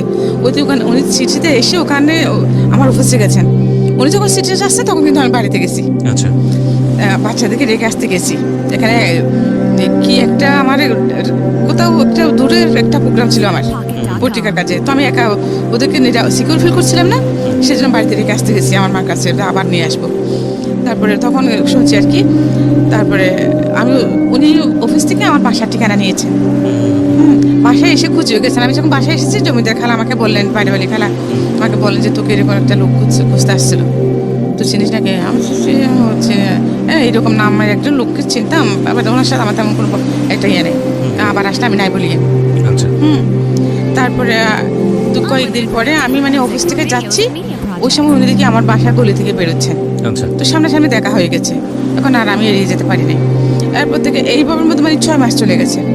এই লোকটা যেন কোন লোক? ওই যে আপনার সঙ্গে গাড়িতে পরিচয় হয়েছিল, বাসে যে পরিচয় হলো। হ্যাঁ উনি। টিকিট কেটে দিল হ্যাঁ টিকিট কাটলো যে? হ্যাঁ হ্যাঁ আচ্ছা, উনি okay, হ্যাঁ। উনি ভদ্রলোক শিক্ষিত ছিলেন, হ্যাঁ ভালো ছিলেন, কিন্তু ওনাকে কিন্তু আমি পিছ ছাড়াতে পারিনি। তো এরপরে আমার বাচ্চাদেরকেও যখন দেখি যখন ঠিক আমার বাচ্চাদের জন্য উনি খুব বেশি ছিলেন, হ্যাঁ। তো শেষে আমিও ওনার প্রতি দুর্বল হয়ে যাই, ওনাকে অনেক অপমান করছি আমি। তো আমার লাইফে ফার্স্ট আমি ভালোবাসা জিনিসটা কি অনুভব করলাম, যে আগে আমি প্রেম ভালোবাসা এগুলো কিছুই বুঝতাম না। এতগুলো ঘটনা ঘটে যাওয়ার পর আমার ওদের কোনো ফিলিংসই ছিল না। মানে 3টা বাচ্চার মা হওয়ার পরে গিয়ে ফার্স্ট অনুভব? হ্যাঁ ফার্স্ট আমি বুঝতে পারলাম ভালোবাসা, পৃথিবীতে ভালোবাসা আছে, ইভেন আমিও ভালোবাসতে পারি। হ্যাঁ আমার এত কিছু জানার পরে কি আমাকে ভালোবাসতে পারে। তো উনি যখন আমার সাথে লাইফ স্টে করতে চাইলেন, উনি তো আমার সব কিছু দেখছেন, আমি সব কিছু বলেছি। হ্যাঁ ইভেন আমি আমার লাইফ হচ্ছে ওটাও বলেছি, লোকাই না কিছু, যা তুমি যদি আমার সাথে লাইফ লিড করতে চাও।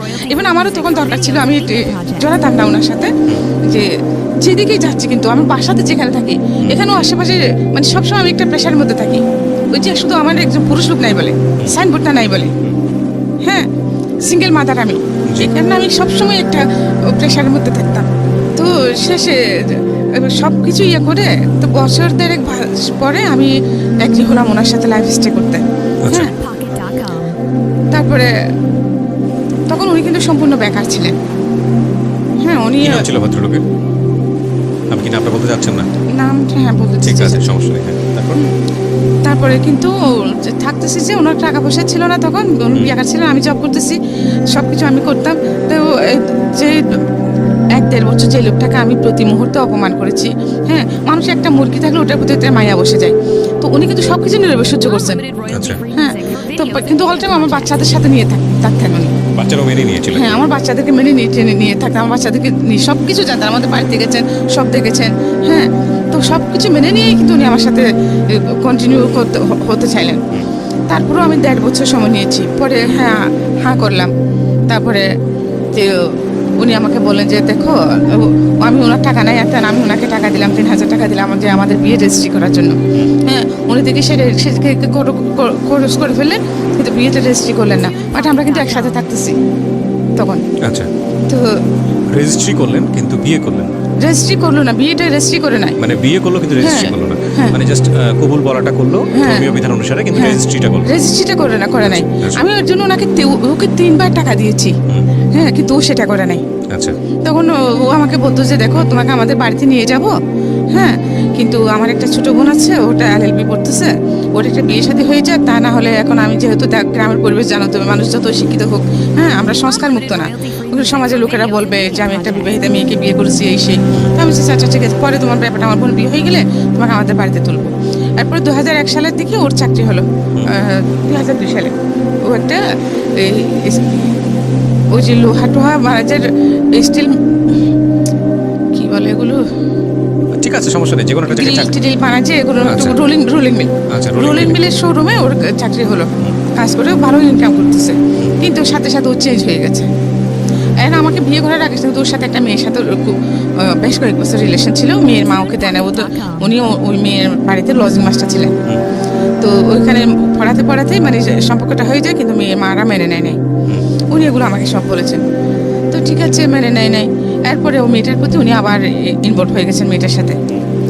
তো আমার একটা বদ অভ্যাস আছে কি, আমার অনেকগুলো ব্যাড হ্যাবিট আছে, তার মধ্যে একটা হলো কি যে আমি নিজের চোখে না দেখে বা নিজের কানে না শুনলে কখনো কারোর কথা বিশ্বাস করি না। এটা খুব ভালো অভ্যাস, এখনো আমি এরকমই। তো ওরা আমাকে বলতো, হ্যাঁ আমি শুনতাম, বাট আমি কখনোই ওকে সার্চ করি না এটা নিয়ে। একদিন আমি এরপরে কিছুদিন আগে যখন ওর যখন চাকরি হয়, তখন আমরা দুজন একসাথে বেরিয়ে যেতাম, ও একদিকে চলে যেত, আমি একদিকে চলে যেতাম, দুজন ওদিকে। তারপরে আবার আসার সময় কিন্তু আমাকে ফোন করতো, অফিসে ফোন করতো, তো আমি বলতাম তুমি বের হচ্ছো, হ্যাঁ বের হতাম, তারপর দুজন একসাথে আসতাম এরকম। তারপর দেখে কেউ কিছুদিন যাবো তাই আমার সাথে যাচ্ছে না, একটা না একটা বাহানা দিয়ে বাসা থেকে যাইতো, হ্যাঁ মেয়েটাকে রাখার কিছুদিন মাস 2 পর থেকে। তারপরে আমি কিন্তু ওটা মাইন্ডে টোটালি ছিল, কারণ আমার মতো একজন ওয়াইফ থাকতে যে এইরকম একটা মেয়ের দিকে চোখ দেবে প্রশ্নই আসে না, এটা আমি বিশ্বাস করতাম না। হ্যাঁ আমি হতে পারি আমি পড়ালেখা কম, বাট আমি যেহেতু বিভিন্ন রকম মানুষের সাথে আমি যে স্মার্ট কম ছিলাম না, কথাবার্তা সব দিক দিয়ে আমি মোটামুটি ভালোই তো ছিলাম, ওর জন্য পারফেক্ট ছিলাম। হ্যাঁ আমাকে দেখলে তো এখন পর্যন্ত কেউ বলে না যে আমার এত দুঃখ কষ্ট বা আমি গরিব, এটা কেউ বিশ্বাস করতে চায় না। হ্যাঁ যে আমার এটা দেখে মনে হয় না আমি গরিব, এটা মনে হয় না, এটা কেউ বিশ্বাস করে না। ওই দিন আমার বাংতি টাকা ছিল না, গাড়ি ভাড়া দিব যে, তো আমি কিছু দূর এসে গেটের কাছাকাছি এসে আবার ফিরে গেলাম। ফিরে গিয়ে যে মানে গেছি মানে ওর থেকে টাকা নিব আর কি, খুচরা টাকা নিব গাড়ি ভাড়া দেওয়ার জন্য। তো দরজা তো লাগা এমনি আবজানো ছিল, হোক লাগাই ঠেলা দেওয়া দিয়েছি ঢুকে, যে আমার ছেলে মেয়ে দুটোটা ভিতরের রুমে, সামনের রুমে দেখি ও মেয়েটাকে জড়িয়ে ধরে চোখ বন্ধ করে আছে, মেয়েটা ওকে জড়িয়ে ধরে দাঁড়িয়ে আছে দুজন। হ্যাঁ আমার বাসার কাজে মেয়ে আর আমার হাজব্যান্ড, হ্যাঁ একজন একে অপরকে জড়িয়ে ধরে দাঁড়িয়ে আছে, দুজনের চোখ বন্ধ। তখন মানে আমার মাথা ঘুরে উঠছে, তো আমি ওকে নাম ধরে ডাক দিলাম, ডাক দেওয়ার সাথে সাথে ও চমকে মেয়েটাকে ছেড়ে, যে মেয়েটাও মাথা নিচু করে দাঁড়িয়ে থাকছে। ও প্রথমে কিছু মতো ওর তোর ছেলেরা বলছে, তোর ছেলে বলছে যে তুই আমাকে চেক দিতে আসছিস না, পাঠটা কিন্তু আমার মাইনেছে, আমি কিছু টাকার জন্য। তারপরে এটা বলে ও কি করছে, আমাকে এরকম করে ধরে ডাক খাচ্ছে যে আমি নিচে পড়ে গেছি সিঁড়ি থেকে, সাথে সাথে অজ্ঞান হয়ে গেছে, আমার এখানে প্রচণ্ড আঘাত লাগছে। তারপরে ও কিন্তু আমাকে প্রচণ্ড টর্চার করতো, খুব বেশি মারতো। তারপরে আমি ওকে প্রচণ্ড রকম ভালোবাসতাম, আমাকে যেরকম মারতো ওরকম ভালোবাসতো, ভালোবাসাটা আমি ওর কাছে শিখেছিলাম। ভালো আমাকে মারার কারণ হচ্ছে ও আমাকে খুব সন্দেহ করতো। তো এই ঘটনার পরে কি দাঁড়ালো, কি করলেন? এই ঘটনার পরে তো ওটা আমাকে ওই অবস্থার মধ্যে ফেলে পাশে বাসায় একজন লোকের সহ ধরে নিয়ে আমাকে বাসায় ঢুকে দিচ্ছে, বাসায় ঢুকে দিয়ে ওর চাকরিতে চলে গেছে। তো তারপরে ওটা আমার 11টা থেকে যখন আমার সেন্স আসছে, তখন দেখি আমার ছেলে মেয়ে দুইটা আমার বুকের উপর পড়ে আছে, ঝুঁকে আছে আমার মুখের দিকে। তারপরে আমি অ্যাপ্রন পড়তাম অফিসে যাওয়ার সময়, আমি হ্যাঁ তো ওইভাবেই আমি উঠলাম, ওঠার পরে ওদেরকে জিজ্ঞেস ওরা বলছে যে ওরা আব্বু ডাকতো। আচ্ছা হ্যাঁ ওটা আব্বু তো চলে গেছে। তখন ওদিন কিন্তু আমার ওখানে মিটিং ছিল, ইমার্জেন্সি মিটিং, বাইরে থেকে ইন্ডিয়া থেকে ডেলিগেট আসবে। হ্যাঁ তারপরে আমি চলে গেলাম, চলে যাওয়ার পরে আমাকে বস খুব রাগারাগি করলেন, তো আপনি কি হয়েছে আপনার, কিন্তু ও যে আমাকে টর্চার করতো, ওগুলো দাগ টাগ থাকতো, ওগুলো অফিসে সবাই জিজ্ঞেস করতো, আমি এখানে ব্যথা পেয়েছি সেখানে ব্যথা পেয়েছি বলতাম। ও আমাকে টর্চার করার কারণটা হচ্ছে কি, আমাকে বিশ্বাস করতো না যে আমি সারাদিন জব করতাম, ওখান থেকে আসার পর আমাকে জিজ্ঞেস করতো কার সাথে কি করছি না করছি। অথচ আমাদের অফিসটা কিন্তু আপনাদের মতো এরকম ওপেন প্লেস। হ্যাঁ সবার ডেস্ক আলাদা বাট ওপেন প্লেস। তারপরে সে বিশ্বাস করতো না, ওখানে তো এরকম কোনো সিকিউর প্লেসই নেই, শুধুমাত্র চেয়ারম্যান এমডি ওদের কেবিনগুলো ছাড়া। তারপরে সে আমাকে ডেলি একবার কোরআন শরীফ মাথা নিয়ে শপথ করাতো, শপথ করার পর তারপর তার বিশ্বাস হতো, সে আমাকে খুব মারতো, নিজে সেসবের মধ্যে। হ্যাঁ এটা একটা ইন্টারেস্টিং বিষয়। আমি বলছি না এই ঘটনার পরে কিন্তু অনেক ঝামেলা তৈরি হয়ে যাবে না, এটা বলাটা উচিত হবে না, তারপরেও আমি আপনাদেরকে বলি, যিনি সন্দেহ করেন অনেক বেশি, তিনি সাইকিয়াট্রিক সমস্যার মধ্যে আছেন এবং তার দ্বারা ওই ধরনের কাজ হওয়ার প্রবণতাটাও অনেক বেশি। আপনারা যদিও বিষয়টিকে ভালোবাসা হিসেবে দেখি, যে তাকে অনেকেই মনে করে যে সন্দেহ করছে মানে আমাকে অনেক বেশি ভালোবাসে, সেটা না, আমাকে হারানোর ভয়ে সন্দেহ করে। রাইট, এটা কিন্তু এক ধরনের সমস্যা এবং এটা ভয়ানক রকমের সমস্যা, এবং এটার অবশ্যই কি ওর হওয়া উচিত, কারণ সবচেয়ে বড় ভিকটিম কিন্তু সে নিজেই হয় যিনি সন্দেহ করেন। হ্যাঁ বলেন। তারপরে এইরকমের মধ্যে মানে এইরকমই চলতেছে। তারপরে যখন আমি ওই অফিসে গেলাম, যে আমার মিটিং ছিল, আমাকে বস বকা দিলেন। তারপরে আমাদের ওখানে জিএম ছিলেন, ওনারা তো হায়ার এডুকেটেড, বাট ওনারা যে আমি খুব অল্প শিক্ষিত হওয়ার পরেও যে হিন্দি ইংলিশগুলো মোটামুটি ভালো বলতে পারতাম। হ্যাঁ তো একদিন এরকম মিটিংয়ের মধ্যে ইন্ডিয়া থেকে যে 4জন ডেলিগেট আসছে, ওদের সাথে কথা হলো, ম্যানেজার জিএম স্যার বুঝতে পারছিলেন না। দেন আমি বাংলায় ভাষণ করে দিচ্ছিলাম চেয়ারম্যান স্যারকে। তখন থেকে মানে এইরকম বিদেশি যেগুলো ডেলিগেটগুলো আসতো আমি হ্যান্ডেল করতাম। তো পরে আমি চেয়ারম্যানের পিএস হয়ে যাই। হ্যাঁ আমাকে পিএস করে নেন। তারপরে হ্যাঁ ভালোই চলতেছে, কিন্তু তারপরে যখন দেখতেছি যে মানে ওর যখন টাকা পয়সা আসতেছে, হ্যাঁ ও যে পাই দেবো, আমি যেখানে চাকরি করতাম, হ্যাঁ ওখানকার চেয়ারম্যান কিন্তু ওখানে কেউ বিশ্বাস করতেন আমার বিয়ে হয়েছে। ওখানে যিনি চেয়ারম্যান ছিলেন উনি বাংলাদেশের একজন খুবই পরিচিত ফিগার, আমি নাম বলছি না, এখনো আছেন। তো ওনার 3টা ছেলে, তো ওনার এখানে একটা তো লন্ডন আমেরিকা এখানে বাংলাদেশ তো ওনার বাড়ি সব আছেই, ওনার বিভিন্ন দেশে ওনার বিজনেস আছে। তো উনি আমাকে দেখে, তো আমার এই দেখে ওনার ভালো লাগলো, উনি আমাকে আমাদের ইয়েকে বললেন, আমাদের একজন মার্কেটিং ম্যানেজারকে বললেন আমাকে বিয়ে করার কথা, ওনার সিটিংয়ের মধ্যে যে ওনার বাড়ির ওনার আছে যেগুলো আছে উনি আমার নামে করে দেবেন, এবার আমার ছেলে মেয়ে ও বিয়ে করে দেবেন, আমার নামে করে দেবেন, আমি যেন ওনাকে বিয়ে করতে রাজি হই। ওনার 3টে ছেলে কোনো মেয়ে নাই। তো আমি বলি যে না, আমি তখন তো ওনাকে ভালোবাসি, আমার আমি রাজি হই নাই। এবং আমার এরকম অনেক, তখন যখন আমি সিটিতে আসি আমার অনেক এরকম ইয়ে ছিল, তা আমি কখনো ওইদিকে ফিরে দেখাইনি। এগুলো আমি আবার ওর সাথে শেয়ার করতাম। তো এই কারণে কিনা জানি না সে আমাকে কিন্তু প্রচুর সন্দেহ করতো এবং টর্চারও করতো, ডেলি একবার করে আসলে মাথা নিয়ে শপথ করাতো, তারপর বিশ্বাস করতো না। তো এই আমার ছেলে কিন্তু ওই ওই জিনিসটা ওর মাথার মধ্যে ঢুকে গেছে। এমনকি আমি যখন বাড়িতে যেতাম, হ্যাঁ, আমার হাজব্যান্ড ওর সাথে যে পাবলিক বুথ থেকে কথা বলতাম, মোবাইল ছিল না, ওর মোবাইল ছিল, আমার ছিল না, পাবলিক বুথে গিয়ে ওর সাথে কথা বলতাম, বা ফোন বাসায় নিয়ে যেত, মোবাইল বাসায় নিয়ে যেত, এরকম। হ্যাঁ, তো ও আমার সাথে বাড়িতে কথা বলতেছে, এখানে আশেপাশে আমাদের আশেপাশে যে ভাড়াটিয়ার আছে, আশেপাশে ভাবিদেরকে বলতেছে কি দেখেন ওরা যখন আমাকে মারতো সবাই বলতো না যে কেন এরকম করেন আপনি সবসময় ডেলি ডেলি। হ্যাঁ, তো বলতো যে আমার চরিত্র খারাপ। হ্যাঁ, তখন উনি কি করতে করতে আমার সাথে বাড়িতে গিয়ে আমার সাথে ফোনে কথা বলতো, এদিকে আশেপাশে ওদেরকে বলতেছে কি দেখেন ও এখন ওর অন্য পুরুষ নিয়ে হোটেলে রাত কাটাচ্ছে। আমি তো যাচ্ছি, ওদেরকে বলে গেছি বাড়িতে যাচ্ছি, ভাবি কোথায় যাচ্ছেন, ভাই বাড়িতে যাচ্ছি, একটু আমার বাসা থেকে খেয়াল রাখিয়েন। হ্যাঁ, কিন্তু ওইরকম বলতো। এখন আমি জানতাম না, পরে একদিন এক পাশের বাসার ভাবি আমাকে বললো যে দেখি ভাবি আপনি এরকম জানতাম না। হ্যাঁ, উনি এত সুন্দর, এত ভালো রকম একজন মানুষ, উনি কেন আপনাকে আপনাকে এই কারণে মারেন। আমার এখনই মানে আমার মাথাগুলো চেক করা যায়, মানে এই ধরনের ব্যাপারগুলো লেগে থাকতো। তো যাই হোক, ও আমাকে বেশ কয়েকবার মার করিয়েছে। হ্যাঁ, তারপরে একটা লাস্ট মোমেন্টে বেশ কয়েকবার ও আমাকে ফেলেও চলে গেছিল, যে বিভিন্ন মেয়েদেরকে নিয়ে। তারপর আবার যখন যে বুঝতে পারতো বা ওরা যখন ওকে ছেড়ে চলে যেত, তখন সে আবার আমার কাছে চলে আসতো। এরকম 3বার হয়েছে। এরপর আমি আর ওকে জায়গা দিই। আমি প্রথমে যখন সাফার সাথে যখন কথা হয় আমার, তখন আমি ব্যাপারগুলো কিন্তু ওকে বলি নাই। সাফা মানে ওনার আরেকজন? না না, আপনার অ্যাসিস্ট্যান্ট সাফওয়ান। হ্যাঁ, সাফওয়ান। আচ্ছা, সাফওয়ান আপনাকে যখন ফোন দিয়েছিল তখন বলেনি বিষয়গুলো বলিনি, কারণ তখন বাসাতে ছিলাম। হ্যাঁ, তখন ওনার সঙ্গে ছিলেন আপনি? না, তখন আমরা বাসায় ছিলেন। আমি বাসায় ছিলাম, সাফওয়ানের সাথে যখন আমার কথা হয় তখন তো আমি বাসাতে ছিলাম। আশেপাশে অনেক মানুষজন। সাফওয়ান এখানে অনেকেই কনফিউজ হয়ে যাবেন প্রিয় শ্রোতা। আপনারা যখন এখানে ফোন করেন, আমাদের প্রোগ্রামের আরেকজন টিম মেম্বার হচ্ছে সাফওয়ান, সে ডিরেক্টলি আপনাদের সঙ্গে স্টোরি নিয়ে কথা বলে। উনি আসলে তার কথাই বলছেন। হ্যাঁ, তো আমি ওনাকে ব্যাপারগুলো বলি নাই শর্টকাট মধ্যে। হ্যাঁ, আচ্ছা, তো এর জন্য একটা ঘের থেকে যেতে পারে বা ভুল বোঝাবুঝি। ঠিক আছে, সমস্যা নেই। তারপরে ও কিন্তু বাচ্চা নিতে চাইতো না। আমাকে আশেপাশে সবাই বলতো যে ভাবি একটা বাচ্চা নেন, তা না হলে যে কোনো সময় আপনাকে ছেড়ে চলে যাবে, এই যে এরকম করতেছে। কিন্তু যতবারই আমি কনসেপ্ট করতাম, ও আমাকে এমআর করে ফেলতো। হ্যাঁ, তারপরে একটা লাস্ট মোমেন্টে আমার মেয়েটা, আমি যখন কনসেপ্ট করি আমার মেয়েটা হয়, তখন ও আগে যে ওর ছিল, লাভার ছিল মেয়েটা, ওর সাথে হয়েছে, অ্যাড হয়েছে। হ্যাঁ, তখনও চেয়েছিল আমাকে, অনেক ওষুধপত্র খাওয়াছিল ওইটা নষ্ট হয়ে যাওয়ার জন্য, কিন্তু আল্লাহর কি হুকুম হয় নাই। তারপর যখন আমি 5 মাসে প্রেগনেন্ট, তখন সে আবার আমাকে ফেলে চলে যায় ওই মেয়েটার কারণেই। ওই মেয়ের ভাই ওরা যখন ও কী করছে, ওই মেয়ের গার্ডিয়ানরা কী করছে, ও ওদেরকে বলছে যে বিয়ে করে নাই। হ্যাঁ, তো আমি যখন আমি খবর পাচ্ছি, তখন আমি ওদের বাড়িতে ফোন করছি, মেয়ের বাড়িতে। তখন ও মেয়ে বিশ্বাস করে না আমার কথা, বলছে উনি যদি তোমার হাজবেন্ড হয়, তাহলে তুমি ওনাকে নিয়ে আমার বাড়িতে আসো। আচ্ছা, আমি কেন তোমার বাড়িতে আসবো? তোমার যদি প্রয়োজন হয় তুমি নিজে এসে জাস্টিফাই করে যাও, তোমার প্যারেন্টসদেরকে নিয়ে এসে তুমি চাষ করো, আমার কি দরকার আসছেন। তারপর ওনার ওয়াইফ, তারপর ওই যে মেয়েটা, মেয়ে সহ মেয়ের বড় ভাই, মেয়ের মা, হ্যাঁ, মেয়ের বোন, সবাইকে নিয়ে আসছে। 2বার আসছে। এখন দ্বিতীয়বারের মধ্যে কি করছে, তখন সন্ধ্যাবেলা ছিল, দ্বিতীয়বারের মধ্যে ওনারাও বসে আসছে আমার বাসায়। হ্যাঁ, ওই সময় আমার হাজব্যান্ড আসছে, আর আসি তখন ওদেরকে দেখছে, উনি পিছনে দৌড়ে পালা গেছে। হ্যাঁ, তারপর ওরা দেখছে, ওরা বিশ্বাস করছে তখন যে হ্যাঁ এটা আসলে তুমি মিথ্যে বলেছিলে। তখন ওই মেয়েটাও বিশ্বাস করছে। হ্যাঁ, তারপর ও মেয়ের সাথে ওর মেয়ে আর ওকে বিয়ে করে নেয়।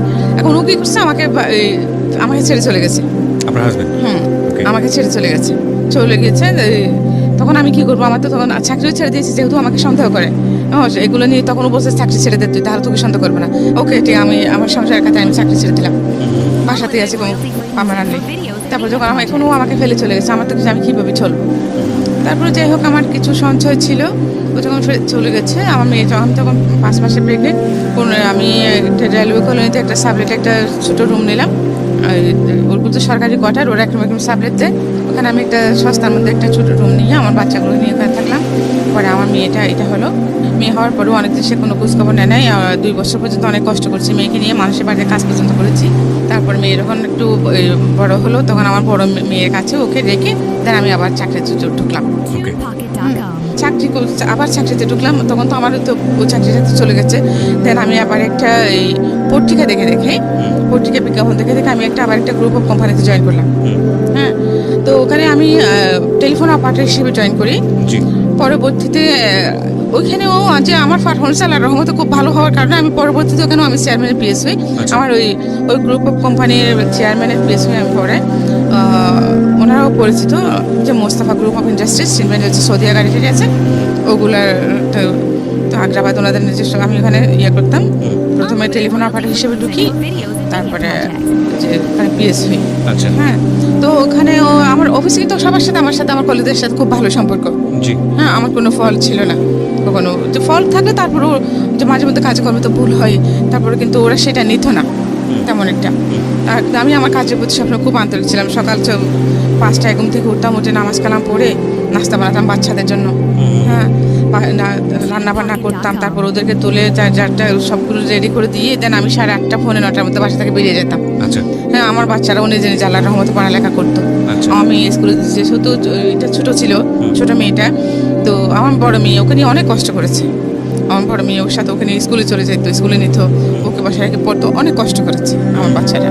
তারপরে পড়ালেখা মাঝে মধ্যে গ্যাপও গেছে, ওর ক্লাস 9-এ এক বছর গ্যাপ গিয়েছিল।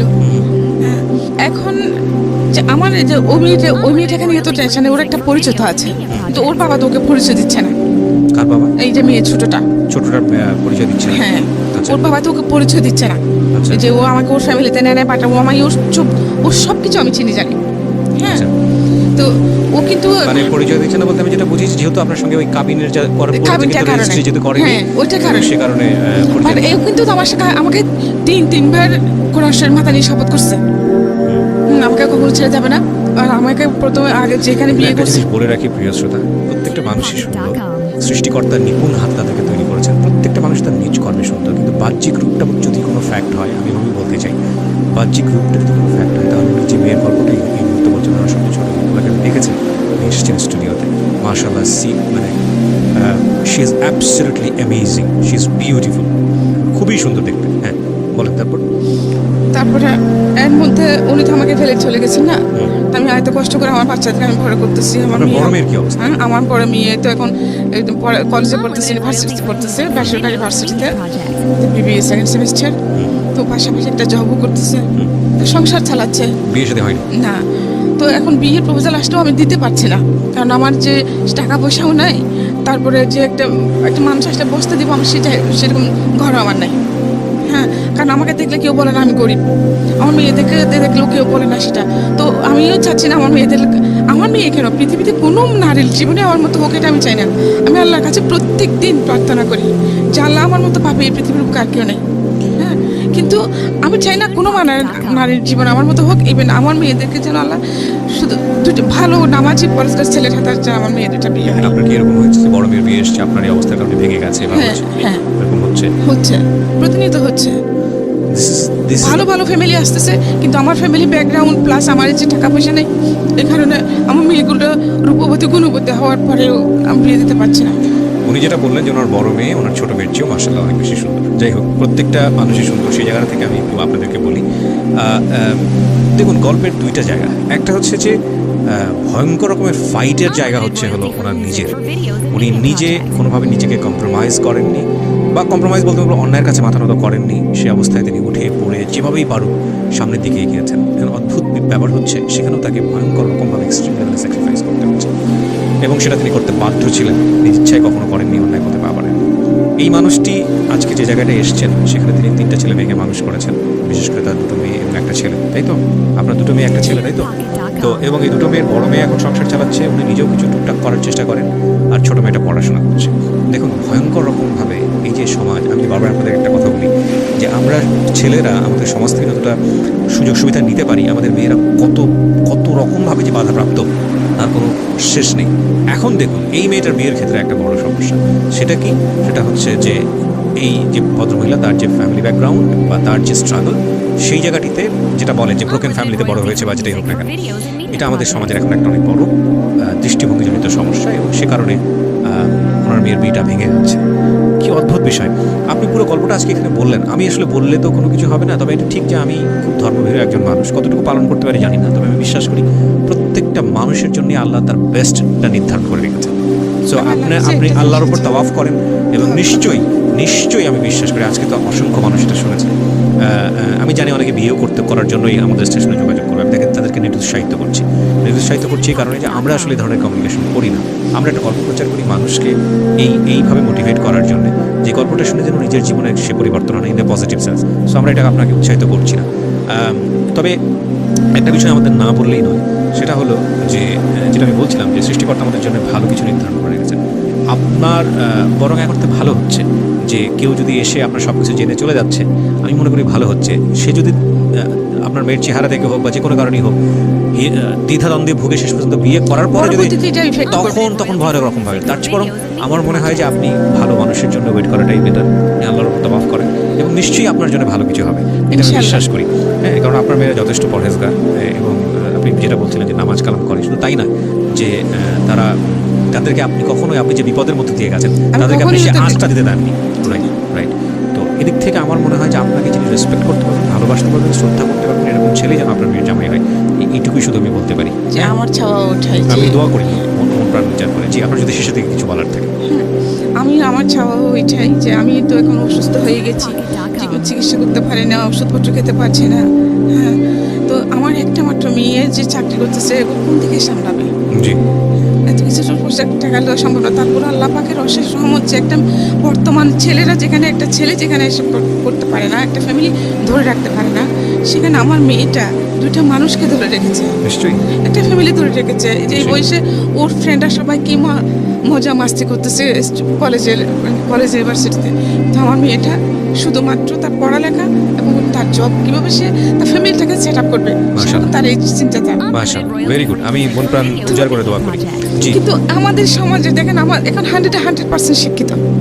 যে কি করছে জানো, উনি বিবিএ করছে। জি, বিবিএ সেকেন্ড সেমিস্টার। ওকে। তারপরে শিক্ষিত না, 100% শিক্ষিত এখন। তো ওরা সবাই শিক্ষিত সমাজ, শিক্ষিত ছেলেরা, ওরা যারা প্রপোজাল নিয়ে আসে মেয়ের বিয়ের জন্য, আপনার কথা জেনে, ফ্যামিলি ব্যাকগ্রাউন্ড জেনে। হ্যাঁ, তো এটা কেমন কথা? এই শিক্ষার আর কি মূল্য থাকলো যদি আমি সিঙ্গেল মাদার বলে, আমি যে এতটা স্ট্রাগল করে আমি এত কষ্ট করেছি, আমি কখনো অন্যায় কাজ কিছু করি নাই, জানাতো আমার জানার মতো আমি কখনো কোনো অন্যায় করি নাই। হ্যাঁ, এবং আমি যখন পত্রিকায় কাজ করেছি, ওখানে গোল পাচা নিয়ে আমি একটা রিপোর্ট করছিলাম। গোল নিয়ে, বাংলাদেশের গোল পাচা। তো 2 মাস লেগেছিল, 2 মাস আমি ওই কাজটার পিছনে বিয়ে করেছি।